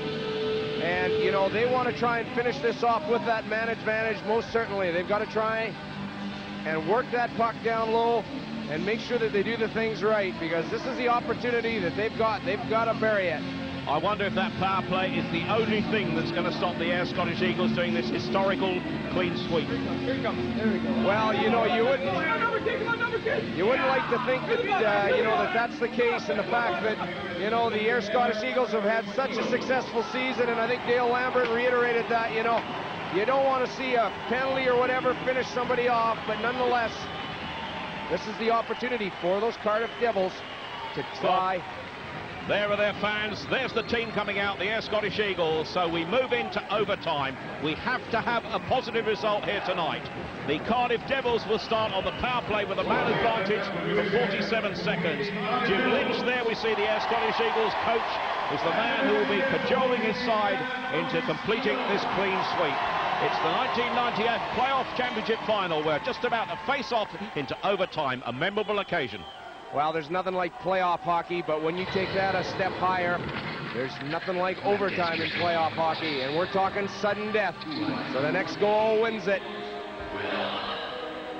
Well, down below us, we have a man in the penalty box who's Dino Borba, and he has to sit out a remaining 47 seconds, and this is the decisive point. It means Cardiff are on the power play. They have the man advantage, and Ayr will have to kill this and then decide whether they're going to take any risks. They won't at the moment. This is Kip Noble for Cardiff. Cardiff are defending the goal to our left in the darker strip. Remember, it's 2-2. First goal counts. 20 minutes, timeout for stoppages, or else we have another break. Ayr, of course, can ice the puck as far as they like, as often as they like, until they get back to strength. And there's that power play clock counting down top right-hand corner of your screen as Cardiff get moved forward with Frank Evans. This is Frank Evans. Matuli, it's going to be on the edge of the crease. Puck bounces. Held up against the boards. Borba is waiting to come back on the ice below us to bring Ayr back up to strength. Cardiff pushing forward and holding the puck up against those boards. This is Frank Evans. Ayr are back to strength, but not in time to stop the shot from Evans. But the glove work from Rob Dobson means that it's 5-on-5 outskaters and back to square one. Well, those pucks coming out of those corners when they're deep, not coming out cleanly for the Cardiff Devils. Here's the chance by Frank Evans, but doesn't get much on it, and of course Dobson again equal to that big save. Well, there's their overtime record, and they've just won 1 in 6 attempts this year, the Scottish Eagles. Not exactly overtime experts. Well, a little better for the Cardiff Devils, but I think that most people will agree, you know, when you get into overtime, it perhaps can become a bit of a lottery. But this is a different form of overtime from the normal one, because normally, well, they can hold it, and it finishes up as a draw. We must have a result tonight. Dobson knocks it down behind his own net. It's Scott Young that forces it around the boards. In fact, the puck rolls along the boards. No icing called, and it's Cardiff in possession here now with Shannon Hope.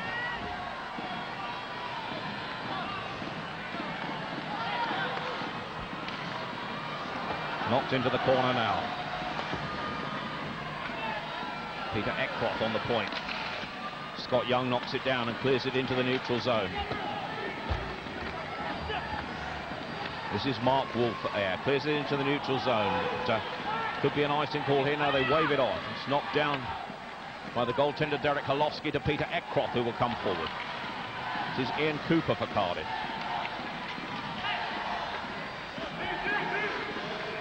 Interception down below us. And now Frank Evans will chase back on the far side.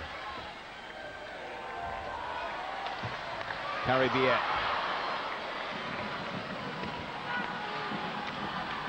Cardiff clear it into the neutral zone. The tension is mounting here, but both sets of fans, supporters, and the neutral ones too are enjoying it with that icing call. And now the pressure will be on Cardiff. Well, I think both goaltenders here tonight, Tony, quite confident, you know, to make sure that face-offs do in fact happen in their zone. Either side are capable of winning face-offs when the time comes. And that's why you see these goalkeepers hanging on to that puck. Well, we've said it so often this year, they've been the key men, and they certainly have been tonight. It's Air Scottish Eagles 2, the Cardiff Devils 2. Remember, we're in overtime. First team to score will win the championship title. This championship this year sponsored by Alamo. Competitive stuff here. Chance to break off of McIntyre. Great defensive work this time by Vince Bow. Cardiff pushing forward with McIntyre, number 21. Shadowed around by Bow. Bow doesn't let him get a clear shot away. Cardiff fans yell for a penalty there for holding. They're not going to get it, not at this stage. Vince Bow can't clear it into the neutral zone. It comes across to John Parko. He will stay calm and pass it right. Carribiet battling against the boards, under pressure from Jason Stone for Cardiff. Parko gets it back. Chance here for a shot there from Purdy, just off target. This is Joe Middlestat for Ayr. Right across the ice. Sean Barham has come on the ice. Chance on the edge of the crease. Brilliant save by Holowski, who kills his own rebound and pulls it back under his body. A bit of tentativeness, I think, shown by most players out there again. But Sean Byram elects to put that puck to the net. Holowski has to be sharp because it's loose on him. Good little poke check to work into reverse action to bring that puck back into him so he can get his glove hand on it. There you go. That's mine. Fellas, help me out here so that nobody gets in and pokes that puck loose. Well, Derek Holowski has been the top goaltender in the playoffs, and he's kept up that form tonight. It's still level pegging at 2-2. Remember, sudden death, first team to score, will win this ice hockey championship. Camus will knock it around behind the boards. Holowski knocks it out. This is Ken Hodge. Combining well here, and now getting forward is McIntyre. Kip Noble, rather. Noble gets a chance here into the corner and goes. And this time Dobson has to produce the diving save as he falls on the puck. And I personally feel there has been a big contrast in terms of style of play. Although the puck's been going deep, here's Matulik that just can't get his hand on it because he being alone on Dobson. Again, Devils drive to the net. Some good defensive work there because Air Scottish Eagles between Cardiff Devils and the puck in the goal, and you want to make sure that your body's there. That sort of ties up any loose ends. You're with us in overtime here at this championship final. We played the full period, of course, to finish at 2-2, and now into this 20 minutes of overtime, timeout for stoppages. First goal will decide it.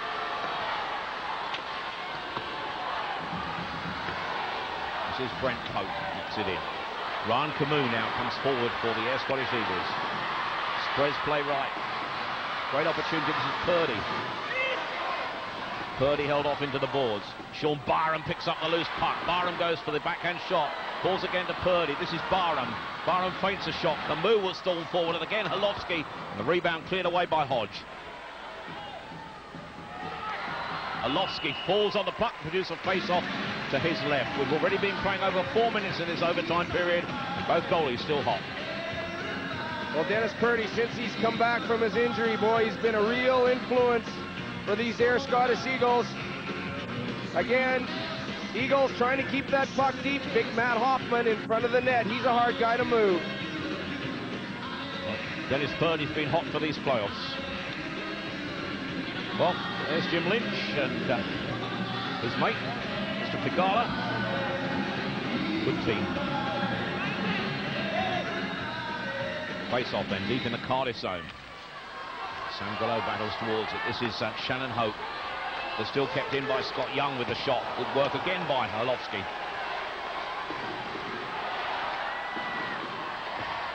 Sam Gallo gets back for air in the neutral zone, and Mark Wolf will chase Peter Eckroth. Eases the pressure for Cardiff. Long-range shot, watched carefully by Rob Dobson. And a mistake by Scott Young allows the puck to be kept in the air defensive zone. This is Ian Cooper held up against the balls, but Moria gets it loose. Poked away there, this time by Montanari.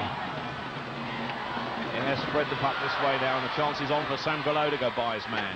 Gallo checks back, and he's put under pressure and knocked down by Ian Cooper. Shannon Hope again for Cardiff. Into the neutral zone. Forward organised, good work here by Doug McEwen. Great defensive work by the Air captain Angelo Catanaro, who has to operate again This is Jamie Steer for Ayr. Knocked into the corner. This is John Parko, number 7 for Ayr. Eckroth has had a fine game in defence for Cardiff, the big Swede tonight. Maybe the oldest man on the ice, but he's played his part. Here he is again. This time it's McIntyre that moves it away. Carthy with the pass. Jason Stone pushes forward for Cardiff. Steer and Parko combine to clear that zone. This is Vince Bowe for Ayr. The strength is going, that shot lap power.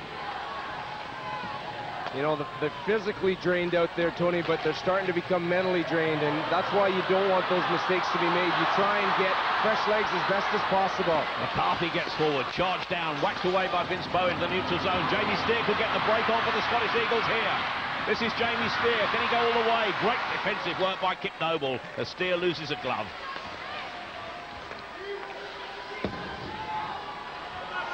Yeah, still pushing forward. Look, William, though, clears the danger into the neutral zone. Camus with the interception. This is Ivan Matulik for Cardiff. This is McWilliam.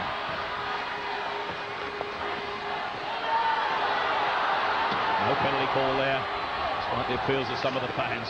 Mistakes are going to be made now. Ayr coming forward with a purpose. Knocked forward this time for Ayr by Matt Hoffman.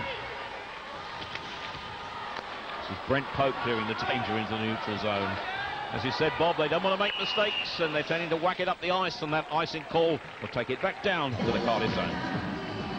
Ryan Kumu of the Ayr Scottish Eagles has been playing the latter part of the season, sort of in and out of the lineup with injury, but, you know, his defensive partner, Alan Schuler, often said to me, this guy's like a black hole out there. He covers the ice so very, very well, and he's got great anticipation, and this is one of his big attributes that he offers to that defensive blue line of the Ayr Scottish Eagles. With that scoreline, top left-hand corner of your screen, Ayr 2, Cardiff 2. A reminder, we are into overtime. We've been playing just under 7 minutes of the overtime period, and the first team to score will now be the winners of this Alamo-sponsored playoff. This is Shannon Hope for Cardiff, the Great Britain captain. Locked in the neutral zone by Angelo Catanaro. He's the Ayr captain. This is Peter Eckroth, big Swedish defenseman. Steve Moria is number 19 for Cardiff. But here, somewhat acrobatically for Montanari. And, well, it's a tight call there, but the face-off will be just outside the Cardiff defensive zone. Well, this is some play, because Ayr keeps it in, but look at Dougie McEwen. He tries to keep that puck in play because he knows he's got an opportunity to go forward. And if he does that, he's got a head of steam up at that stage. He's a game breaker, that guy. Some dispute over where they think the face-off should be, and the Cardiff players having a little bit of a protest. And, eventually, it's all sorted out. A linesman, Maury Hansen, will dock the puck. Well into sudden death overtime. Remember, first goal will decide the championship. Face off. Well, they win the draw, but it goes too far back, and it's Rob Dobson that has to watch it carefully here. Angelo Catanaro, number 3, is the Ayr captain. Led his side, remember, to 3 triumphs already. They need this for the clean sweep. This is Mark Wolf, combining well with Sam Grelot. Wolf steps inside his man. Wolf will slap it goalwards. Olofsky knocks it down, but the offside call is there because somebody went in just too quickly. I'll tell you, I don't think there's too many spots on the ice that if you don't get the shot on goal, it's not going to be dangerous. For Mark Wolf, gets the shot away there, but it was actually Ian Cooper, low to our screen, actually pushed his man offside, which is a good defensive play, in my opinion, every day. Well, remember, we've been playing for a long while. That was we've had 6 shots in overtime, but already 75 shots in the period, and that, I can tell you, is well, better than a shot a minute, isn't it? A statistician, he should be drawing those lottery numbers tonight with all these figures he's producing, shouldn't he, Bob? Well, I think he actually does that, Tony. Shot as forward, Stone with a shot, charged down. Chance for McIntyre on the rebound. Ryan Camus takes his man into the corner. Somewhat hard. Well, bodies falling everywhere as they get exhausted. Into the neutral zone, but the chase is on here now. Dino Borba chases. Frank Evans loses possession. This is David St. Pierre. St. Pierre goes all the way to cut across the crease. Holowski has to watch that. This is Steve Thornton, already a goal scorer tonight. This time he has to go the length of the ice. He's going to repeat it. He's going a long way towards it. Steve Thornton all the way. Knocked down by the stick hand of the goaltender, Rob Dobson. The other end, Borber gets the shot away, and Holowski's equal to that. Anything you can do, I can do better, he says. Borber taken into the boards below us. This is Ivan Matulik battling here for Cardiff, and that will produce a face-off deep in the Cardiff defensive zone. Nearly 9 minutes of overtime have gone, and still we haven't had that goal to break the deadlock. Well, the atmosphere here in the 9X Arena, it's kind of nullified itself a little bit, but perhaps it's nail-biting, as you say, Tony. They're just sitting on the edge of the seat here. They know something's going to happen. It's brewing up. Let's hope it looks pretty when it does. Well, the Nottingham Air semi-final went on to the 6th period, I think it was, of overtime, and Jeff Hode it was, who was with Nottingham then, who's with Air tonight, who scored the decisive goal. 55 minutes and 49 seconds of overtime that night. Long night. Now though, Cardiff come forward. Not quite matching that at the moment. We've been playing the 9 minutes of overtime anyway. It's a different format this year. Not 10-minute periods, 20-minute periods. Parko gets forward. Shot just off target. Chasing back here now for the Scottish Eagles is Carrie Biet. Biet will knock it around the boards, but the interception here, and this is Ken Hodge for Cardiff. Hodge looks for space. Pope can't get the shot away. Another interception from Vince Poe. Rather, shoot. Parko gets the break here. Matulik keeps the puck in that air zone. Man on the edge of the crease here. Chance on target from Ken Hodge. Goal at his mercy. That was a chance of a lifetime for Cardiff to win this. I'll tell you, you wouldn't want any other guy to get that shot away if you had to try for it, because he's been really hot in these playoffs, Kenny Hodge. But again, good tight defensive work here by the Scottish Eagles, not to give him a whole lot of time. Well, his mate Ivan Matulik with the next shot there. And, well, here we can see it again, Bob. That puck going down deep to big Mike McWilliam. Look at that. Dobson stacks those pads. That's what I mean when they go down. Both pads on the ice, if you like, one on top of the other. And you got to have a real good shot there if you're going to score on that guy, because those pads are stacked. He's got to get it upstairs. Face-off deep in the air defensive zone, and Rob Dobson is the goalkeeper that's under pressure at the moment. Face-off then to Dobson's left. Draw one by Air. This is Angelo Catanaro, their captain. Slight risk taking the cross in front of his own goal. Flipped forward by Dennis Purdy. He loses possession and Cardiff will chase here. Catanaro gets back well and sweeps up under pressure from Moria. Eckroth again with the interception, and now a chance here for Moria, but a great interception from Sean Barham.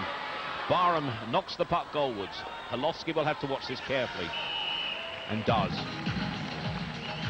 Well, Mike Blaisdell is up high alongside us, not too far away. Mike, this is a tough one. Have you got your Camp Baird with you?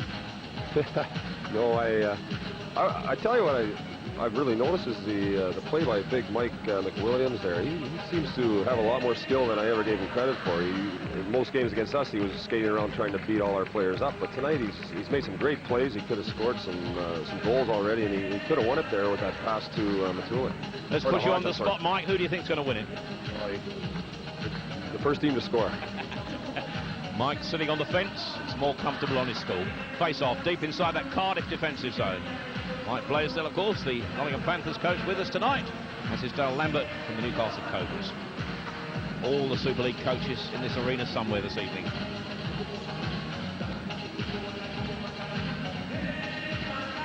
Of course, at this time of year, Tony, all coaches analyzing talent and that sort of thing, looking to see what they're going to do with their rosters next year, and it's all part of it.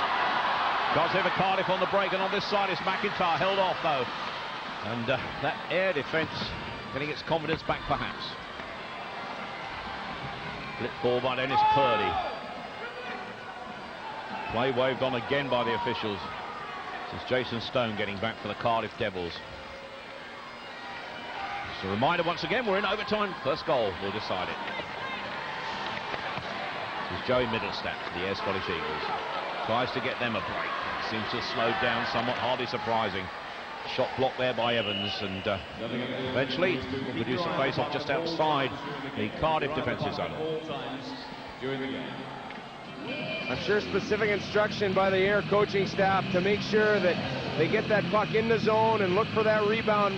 That line that's got the quick feet. There's Mark Montaner. He's one of the fast ones. And they're most successful when that puck is down low. Bob, as they get tireder, clearly mistakes are more likely to happen, aren't they? Yeah, you know, the legs go first and then the mind starts to go, you know, but you've got to look to sort of play it smart. Jim Lynch mentioned this, you know, he says if his guys are going and those legs are turning, that's when they're most successful, but that's a little bit more difficult to do once you get into overtime and you're starting to feel tired. Knocked forwards into the corner as Cardiff storm forward. They keep it in their attacking zone. Ayr have to defend. This is Alan Schuler. Kip Noble keeps it in. Whipped across the crease. Nobody getting in close enough to get a stick on that one. Sam Grillo, good stick handling qualities. Now Ayr come forward. Rankamu spreads it right. Grillo with a slap shot just off target. That could have been decisive, but we keep playing. Knocked in by Rankamu. Good work by Brent Pope. I wouldn't want to be the man who makes the mistake that lets in the goal that will decide this one. And there are already well over 13,000 people here biting their nails. And the referee, Mike Rowe, is an experienced player himself. He never made a championship final, he made a couple of semis, and he's the man that has to make the big decisions. Well, he's actually a former draft pick of the Pittsburgh Penguins in the National Hockey League, and you know, he was one of the guys that came over a few years ago, and he certainly made a name for himself here, and he was the man that they called Mr. Tough for a lot of years in the British Premier Division. He's got his playoff beard on still, Bob. Everybody takes part in that one. That's tradition, Tony. This is Shannon Hope for Cardiff. Don't notice a beard on him tonight. Cardiff though pushing forward. Steve Moria. Chance on the edge of the crease. Brilliance of Dobson yet again. Now Ayr come away. Well, this man Rob Dobson has had some season for Ayr, hasn't he? This is Harry Biet and the backhanded pass. Jamie Steer with the opportunity. Parko can't get there. This is Scott Young for Ayr. Scott Young tries to beat his man. Pushing forward. Shannon Hope. Hope tries to find space, but nobody's going to be left too clear here, I'm sure, unless it's a mistake. Still it. Cardiff push forward. Chance for Parko here on the break. Jason Stone with the interception. The puck hits the backing to the Cardiff bench. And, well, there we are. We have 7 minutes and 19 seconds of the first overtime period.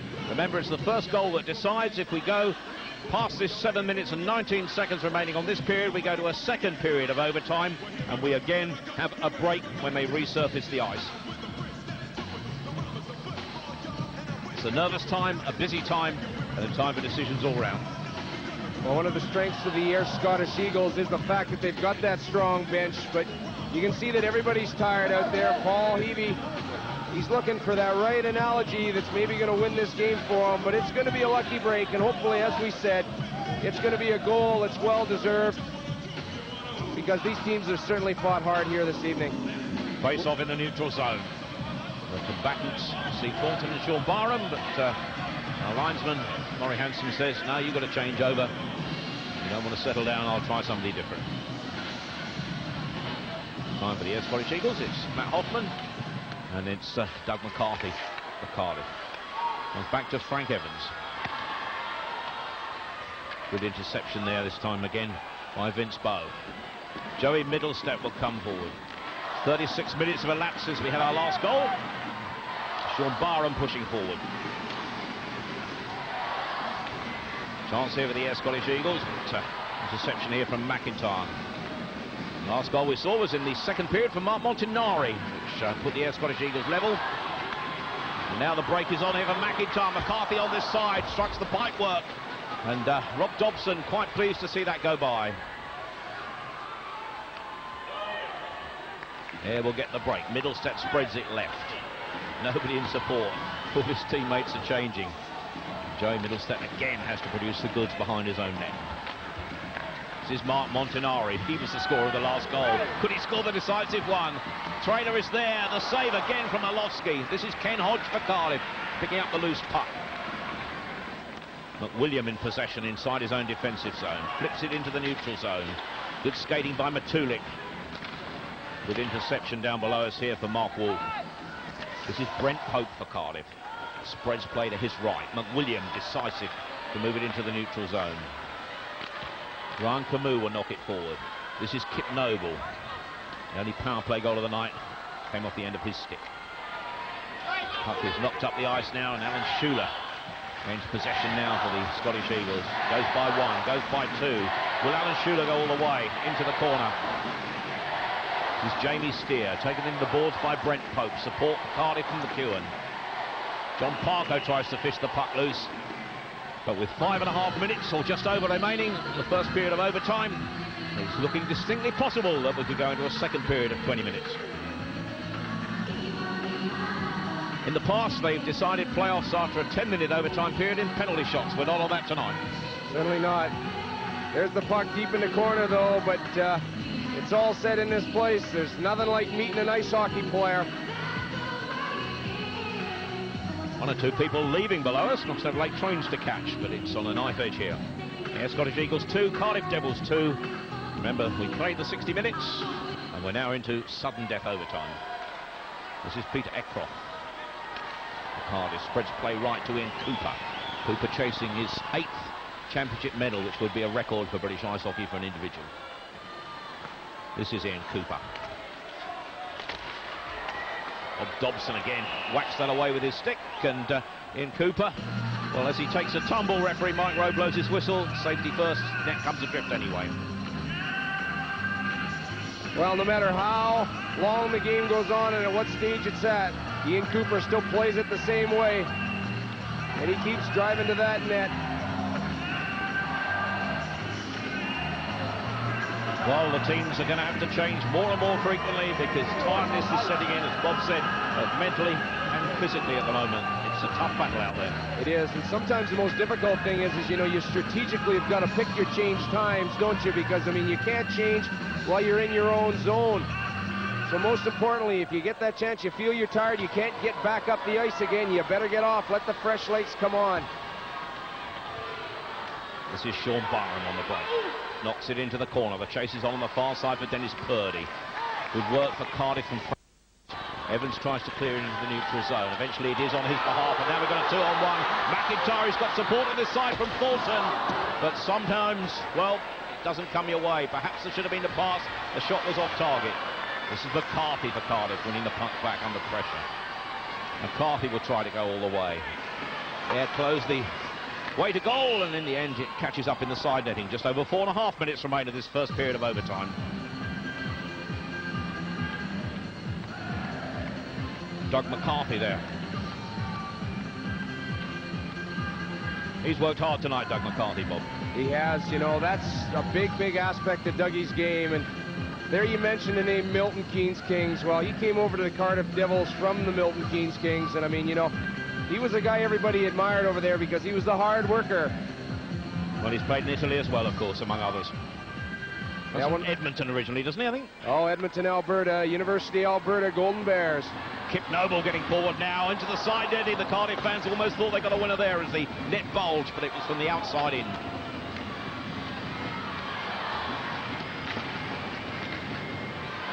Well, Ocon win it back. This is Ivan Matulik for Cardiff now. Spreads play right to Brent Pope. Pope will knock the puck forwards, and it's going around the boards, and the chase is on. This is Sam Grelot. Cardiff man down in front of us, but William loses his stick. Grelot gets forward. He's robbed. Puck comes loose to Montanari. Well, Orlovsky again has to be alert, and is. Under 4 minutes remaining. We've been playing just over 16 minutes of overtime without a goal. We didn't have a goal in the third period. It's a long while since the red light went on behind the net. Certainly hasn't. It's kind of turned into WWF down there, boy. Everybody's making sure that they pick their men up. Mark Wolf having a chance, but not very often is he going to let Kenny Hodge take advantage of that one. There you see it, boy. He's on defense. He's a good scorer, but he's concentrating on taking care of his job around his own net. Well, I think we should explain that it's slightly different rules from what we've endured in the past, and this is overtime, a 20-minute period. It's still the first goal that were decided, but there will be no penalty shots, and it still can't end as a draw. So if we finish this first 20-minute period, we have to go to another one. The ice will be resurfaced in between. But there are 3 minutes and 56 seconds remaining. We're ready for one of these teams to score before that happens. Catanaro with a shot, knocked away by the stick hand of Herlovsky.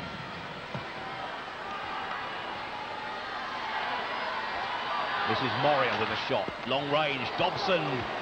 Well, the rebound, so often this season we've seen it. They're clearing those rebounds from their goaltender. Angelo Catanaro, the Air captain, clears his zone into the neutral zone, and Cardiff will again push forward. Moria will go in. Scott Young closes his fist on that. Officials let it go as Parko gets the break. Into the corner to be chased by Jamie Steer. Cooper takes him into the boards. Parko takes a buffeting. Herlovsky keeps to see that go by and does. Catanaro, Steer with the shot. Steer! Jamie Steer from the corner. A rare mistake. Went in there. And in the end, well, I think it was Jamie Steer. It might have been Mark Wolf, but whichever way you look at it, Ayr have the clean sweep. I'll tell you what, a goal, and it just goes to show you, you've got to get that puck to the net because anything can happen once it goes there. I don't think Herlovsky was thinking that. I think he was thinking pass on that particular play. It just got caught in his skates and went in behind him. The Ayr Scottish Eagles keep that puck deep. Herlovsky, he's thinking pass uncertain. It gets caught in his skates. And of course goes in behind him. A difficult one because it's been two pretty even teams here tonight. But there you are. That's the one that counts. Jamie Steer from the corner. Well, the Ayr Scottish Eagles broke the deadlock with 3 minutes and 13 seconds of the overtime period to go. The Ayr Scottish Eagles have completed the clean sweep. We got to 2-2 at the end of the second period with Montanari netting the equaliser for the Ayr Scottish Eagles. There were no goals in the final period. It took a long while in overtime, but in the end, well, there are the handshakes, there are the congratulations, and the Ayr Scottish Eagles know that it is they that have won the championship playoff sponsored by Alamo. The awards will be made in a moment, but what a game of ice hockey, what scenes we have down here. It's horrible to lose, but Cardiff Devils have played their part in a marvellous match here, and our sympathies must go to Paul Heavy's men, who certainly have played their part in this 1998 championship playoff final. But those men there, the Ayr Scottish Eagles, who said it so often, the Scottish flag is there, they have won the championship playoffs, and they will be remembered for the clean sweep of 4 straight trophies during this 1997-98 Super League season. Well, this game really living up to all the expectations that we expected from it. 11-5, the Ayr Scottish Eagles outshot the Cardiff Devils in that overtime period there. We've said they get stronger as the game goes on. It really was tight, though, wasn't it, Mike? And perhaps it was going to be that lucky break that was going to take it, and it went Ayr's way, as the whole season has. Well, they've certainly had, things go their way. They've worked very hard to get the position they've been in. And, I mean, I feel so sorry for the Devils right now because they played their hearts out and, they really had some great opportunities to win it themselves. Neither team really deserved to lose. I guess somebody has to win, and it might as well be Ayr. They, they won them all. Because they know how to do it, hey? They know how to pick up those trophies. Dale Lambert, I got the sense, the feeling from you two towards the end of that overtime period there. You said, well, Ayr are going to win it because at the moment Cardiff perhaps should win it, and perhaps it was a little bit like that. Cardiff were just giving everything, weren't they? Yeah, well, I really thought that through the course of regulation time anyway, Cardiff probably played a better game, and I think that they had more chances and deserved to win the game in regulation. The longer the game went, obviously, with the more depth that Ayr have, the better their chances got, and they got the goal to win it. Thanks very much, Dale, for the moment. Well, we've heard from this man a lot this season as he's won a lot of trophies. Jim Lynch is talking to Nick Rothwell in a very familiar scene. Jim, this is getting too familiar. I know, Nick. I've seen you. I think I've seen you about 4 times this year. I just don't believe it because it was such a... There were so many chances. Actually, there's a lot of defensive sort of hiccups on both sides there in the last part of the third period, even the overtime, and we're just fortunate we got a bounce. I think they had a bounce, a pretty funny goal in Thornton's as well, so we kind of reciprocated and got one at the end. It was a funny bounce. I mean, does that hurt, the fact that it ended like that? Oh, I don't care if it hurts. It doesn't hurt us anyway. And Jamie Stairs worked hard all year, and it's nice. Couldn't gone to a nicer guy. What a Cinderella story. Well, it was almost, but I don't mean this to be disrespectful to Cardiff, but it was almost like fate we were going to win the last one. And give the guys credit, we were down 2-1 and came back and scored and just kept the game even. And all it took, we just told the guys the old saying, just shoot the puck in the net and see what happens. And, you know, there you go. You guys are getting used to celebrating now. What are you going to do tonight? Well, we're going to have to check our livers, I think, at the end of the year. There's been too much celebrating. But we got 6 or 7 months to wait for a hangover to get rid of this one, so it's all right. Well done. Congratulations. Thanks a lot. Okay. I think they're running out of champagne on the west coast of Scotland there. There'll be plenty of that flowing a little bit later on. At the moment, the Cardiff Devils going up there to receive their consolation medals for runners-up there. Very disappointing for them, Mike, to lose out twice to the Air Scottish Eagles this season. It makes it particularly sour, doesn't it? Well, I think they, you know, you want to say, oh, they can take a lot of pride out of this game and everything, but I know from experience how bad it hurts when you lose a game this close, and it's going to take those guys a long time to recover. And, you know, I think the Air guys, it's going to take them a long time to recover tomorrow morning as well. Well, I know the Air guys, from what they've said and speaking to them, they know that this is a one-off. This will never happen again, will it, in ice hockey? Surely that one team, obviously you'd like it to happen. We hope it doesn't. If it happens again, there'll be a lot of coaches out of work in this league. The Air Scottish Eagles there, though, they really do deserve this. They've played well, they've played as a unit all season, fantastic team spirit, but can you have anything but fantastic team spirit, Dale Lambert, when you win 4 trophies in a season? No, I don't think so, but, you know, you have to give the Air guys a lot of credit. That guy in particular, hey? Well, he's one of them for sure, but they have 6 very solid defensemen and 4 good solid lines, and they come to play every shift, every game, regardless of what the competition is. All season long they've been there playing their hardest, and that's why they've won all 4. The Cardiff Devils still going up there, getting their runners-up medals. As we said, they were, of course, beaten by the Air Scottish Eagles in the Benson Hedges Cup, now beaten again in the playoff final. They're just going to have to pick up their heads, pick up their sticks as next season approaches and get on with it, aren't they? There's nothing else you can say about them. Really is disappointing for the Cardiff Devils, disappointing for Wales, but a great night for the Air Scottish Eagles and ice hockey generally, because the team taking 4 titles, unprecedented. And there we see the president of the Cardiff Devils having to hand out the runners' medals to his players. He's also Super League chairman, David Temmie, so disappointing for him. I'm sure he'd rather be handing out the winners' medals, but that's the way the cookie crumbles. In a moment, of course, the Air Scottish Eagles will go up and get their 4th trophy this season. And I have to say, Mike, you were with me at the Express Cup final, and there was perhaps a little bit of complacency setting into their celebrations, but tonight, we said before how much the playoffs mean, and that's shown by their celebrations here. They really look like they needed this one. Yeah, they're, you know, like Dale said it perfectly. They come out each and every game, and they just take each game one at a time, and I've never seen the Air Eagles have a bad night. Captain Angelo Collinaro, we just saw there. Scott Young, he's made some brilliant goals this season, hasn't he, for a defenseman? When he hits it hard, he hits it to score. All these players, though, as you said, no real stars. There's just a great team of good individuals who gel together very, very well. Exactly right. I think that's been the secret of their success. That no superstar philosophy has treated the Air Scottish Eagles very well. I think as well, we've said, Nick Rothwell anyway has joked that the fact that they're stuck up there on the west coast of Scotland might have something to do with it. There's not a lot else to do but play hockey, is there? Yeah, well, there's actually been a lot of talk about that, why they are the way they are. They have such a great team chemistry, team spirit. Perhaps it's because they are up in air. I know that they have to make a lot of road trips, and they're together as a team an awful lot, and I think that has a lot to do with it. Thanks for the moment, Dale. Well, we're going to go over to Tony Millard now, who's going to take us right through the presentation of this very prestigious trophy. Tony. Well, David Temmie there, chairman of the Super League, presenting the individual medals to the Air Scottish Eagles. A very familiar tale, but now the presentation we're going to have is of the championship trophy, which is going to be presented by Nick Harwood, the sales and marketing manager of Alamo Rental Rent-A-Car, and the familiar faces going up to collect the winner's check from Alamo Rent-A-Car from Nick Harwood, and of course the trophy. So many times we've said this already this season, but there is the Super League Championship trophy. Angelo Catalaro is so used to holding trophies aloft.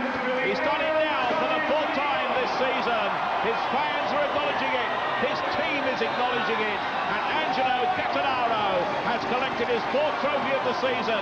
Bob Carroll's alongside me. Bob, you collected a few trophies. That's a great feeling, isn't it? Oh, it certainly is, because you're talking about a team spirit and a team approach. It takes everybody out there, and that's one of the reasons why that each and every member of those Air Scottish Eagles is going to carry that around the ice surface tonight. Well, all of them getting a chance to put a hand on the cup. It's been a memorable season at Super League level. It's certainly been memorable for us. It's been memorable, though, most of all, for those Air Scottish Eagles. They won the Benson and Hedges Cup. They won the Express Cup. They won the Super League. And now they won the Super League Championship playoff. The Air Scottish Eagles are all-conquering holders of the clean sweep of British ice hockey. What an occasion, and certainly they will remember this year for an awful long while. Air Scottish Eagles have won the trophy, presented there on behalf of Alamo Rent-A-Car. This packed arena, nearly 14,000 fans, have seen the 2nd championship playoff here at the 9X Arena. And we know that that man there, Angelo Catalaro, and his team are triumphant. Well, the Air Scottish Eagles doing the Grand Slam, taking all 4 titles. We've had a fantastic night of ice hockey here. We really have seen how the game has progressed and developed. An entertaining evening, I think both my guests will agree. Thanks to Dale Lambert and Mike Blaisdell. Wish you both the best of luck next season, whatever that brings for you. Hopefully some of the trophies will go elsewhere next season. Who knows? Air's domination may well continue. Well, you can see highlights of this game on Monday, 1 o'clock on Sky Sports 3. What a game it's been. You know the result, of course, but well worth seeing some of that fantastic action again, because the Air Scottish Eagles have done the Grand Slam. Many said it was impossible. They've done it. We've had a fantastic night of ice hockey. It's the end of the Super League season. We'll see you next season on Ice Hockey Live. Bye-bye.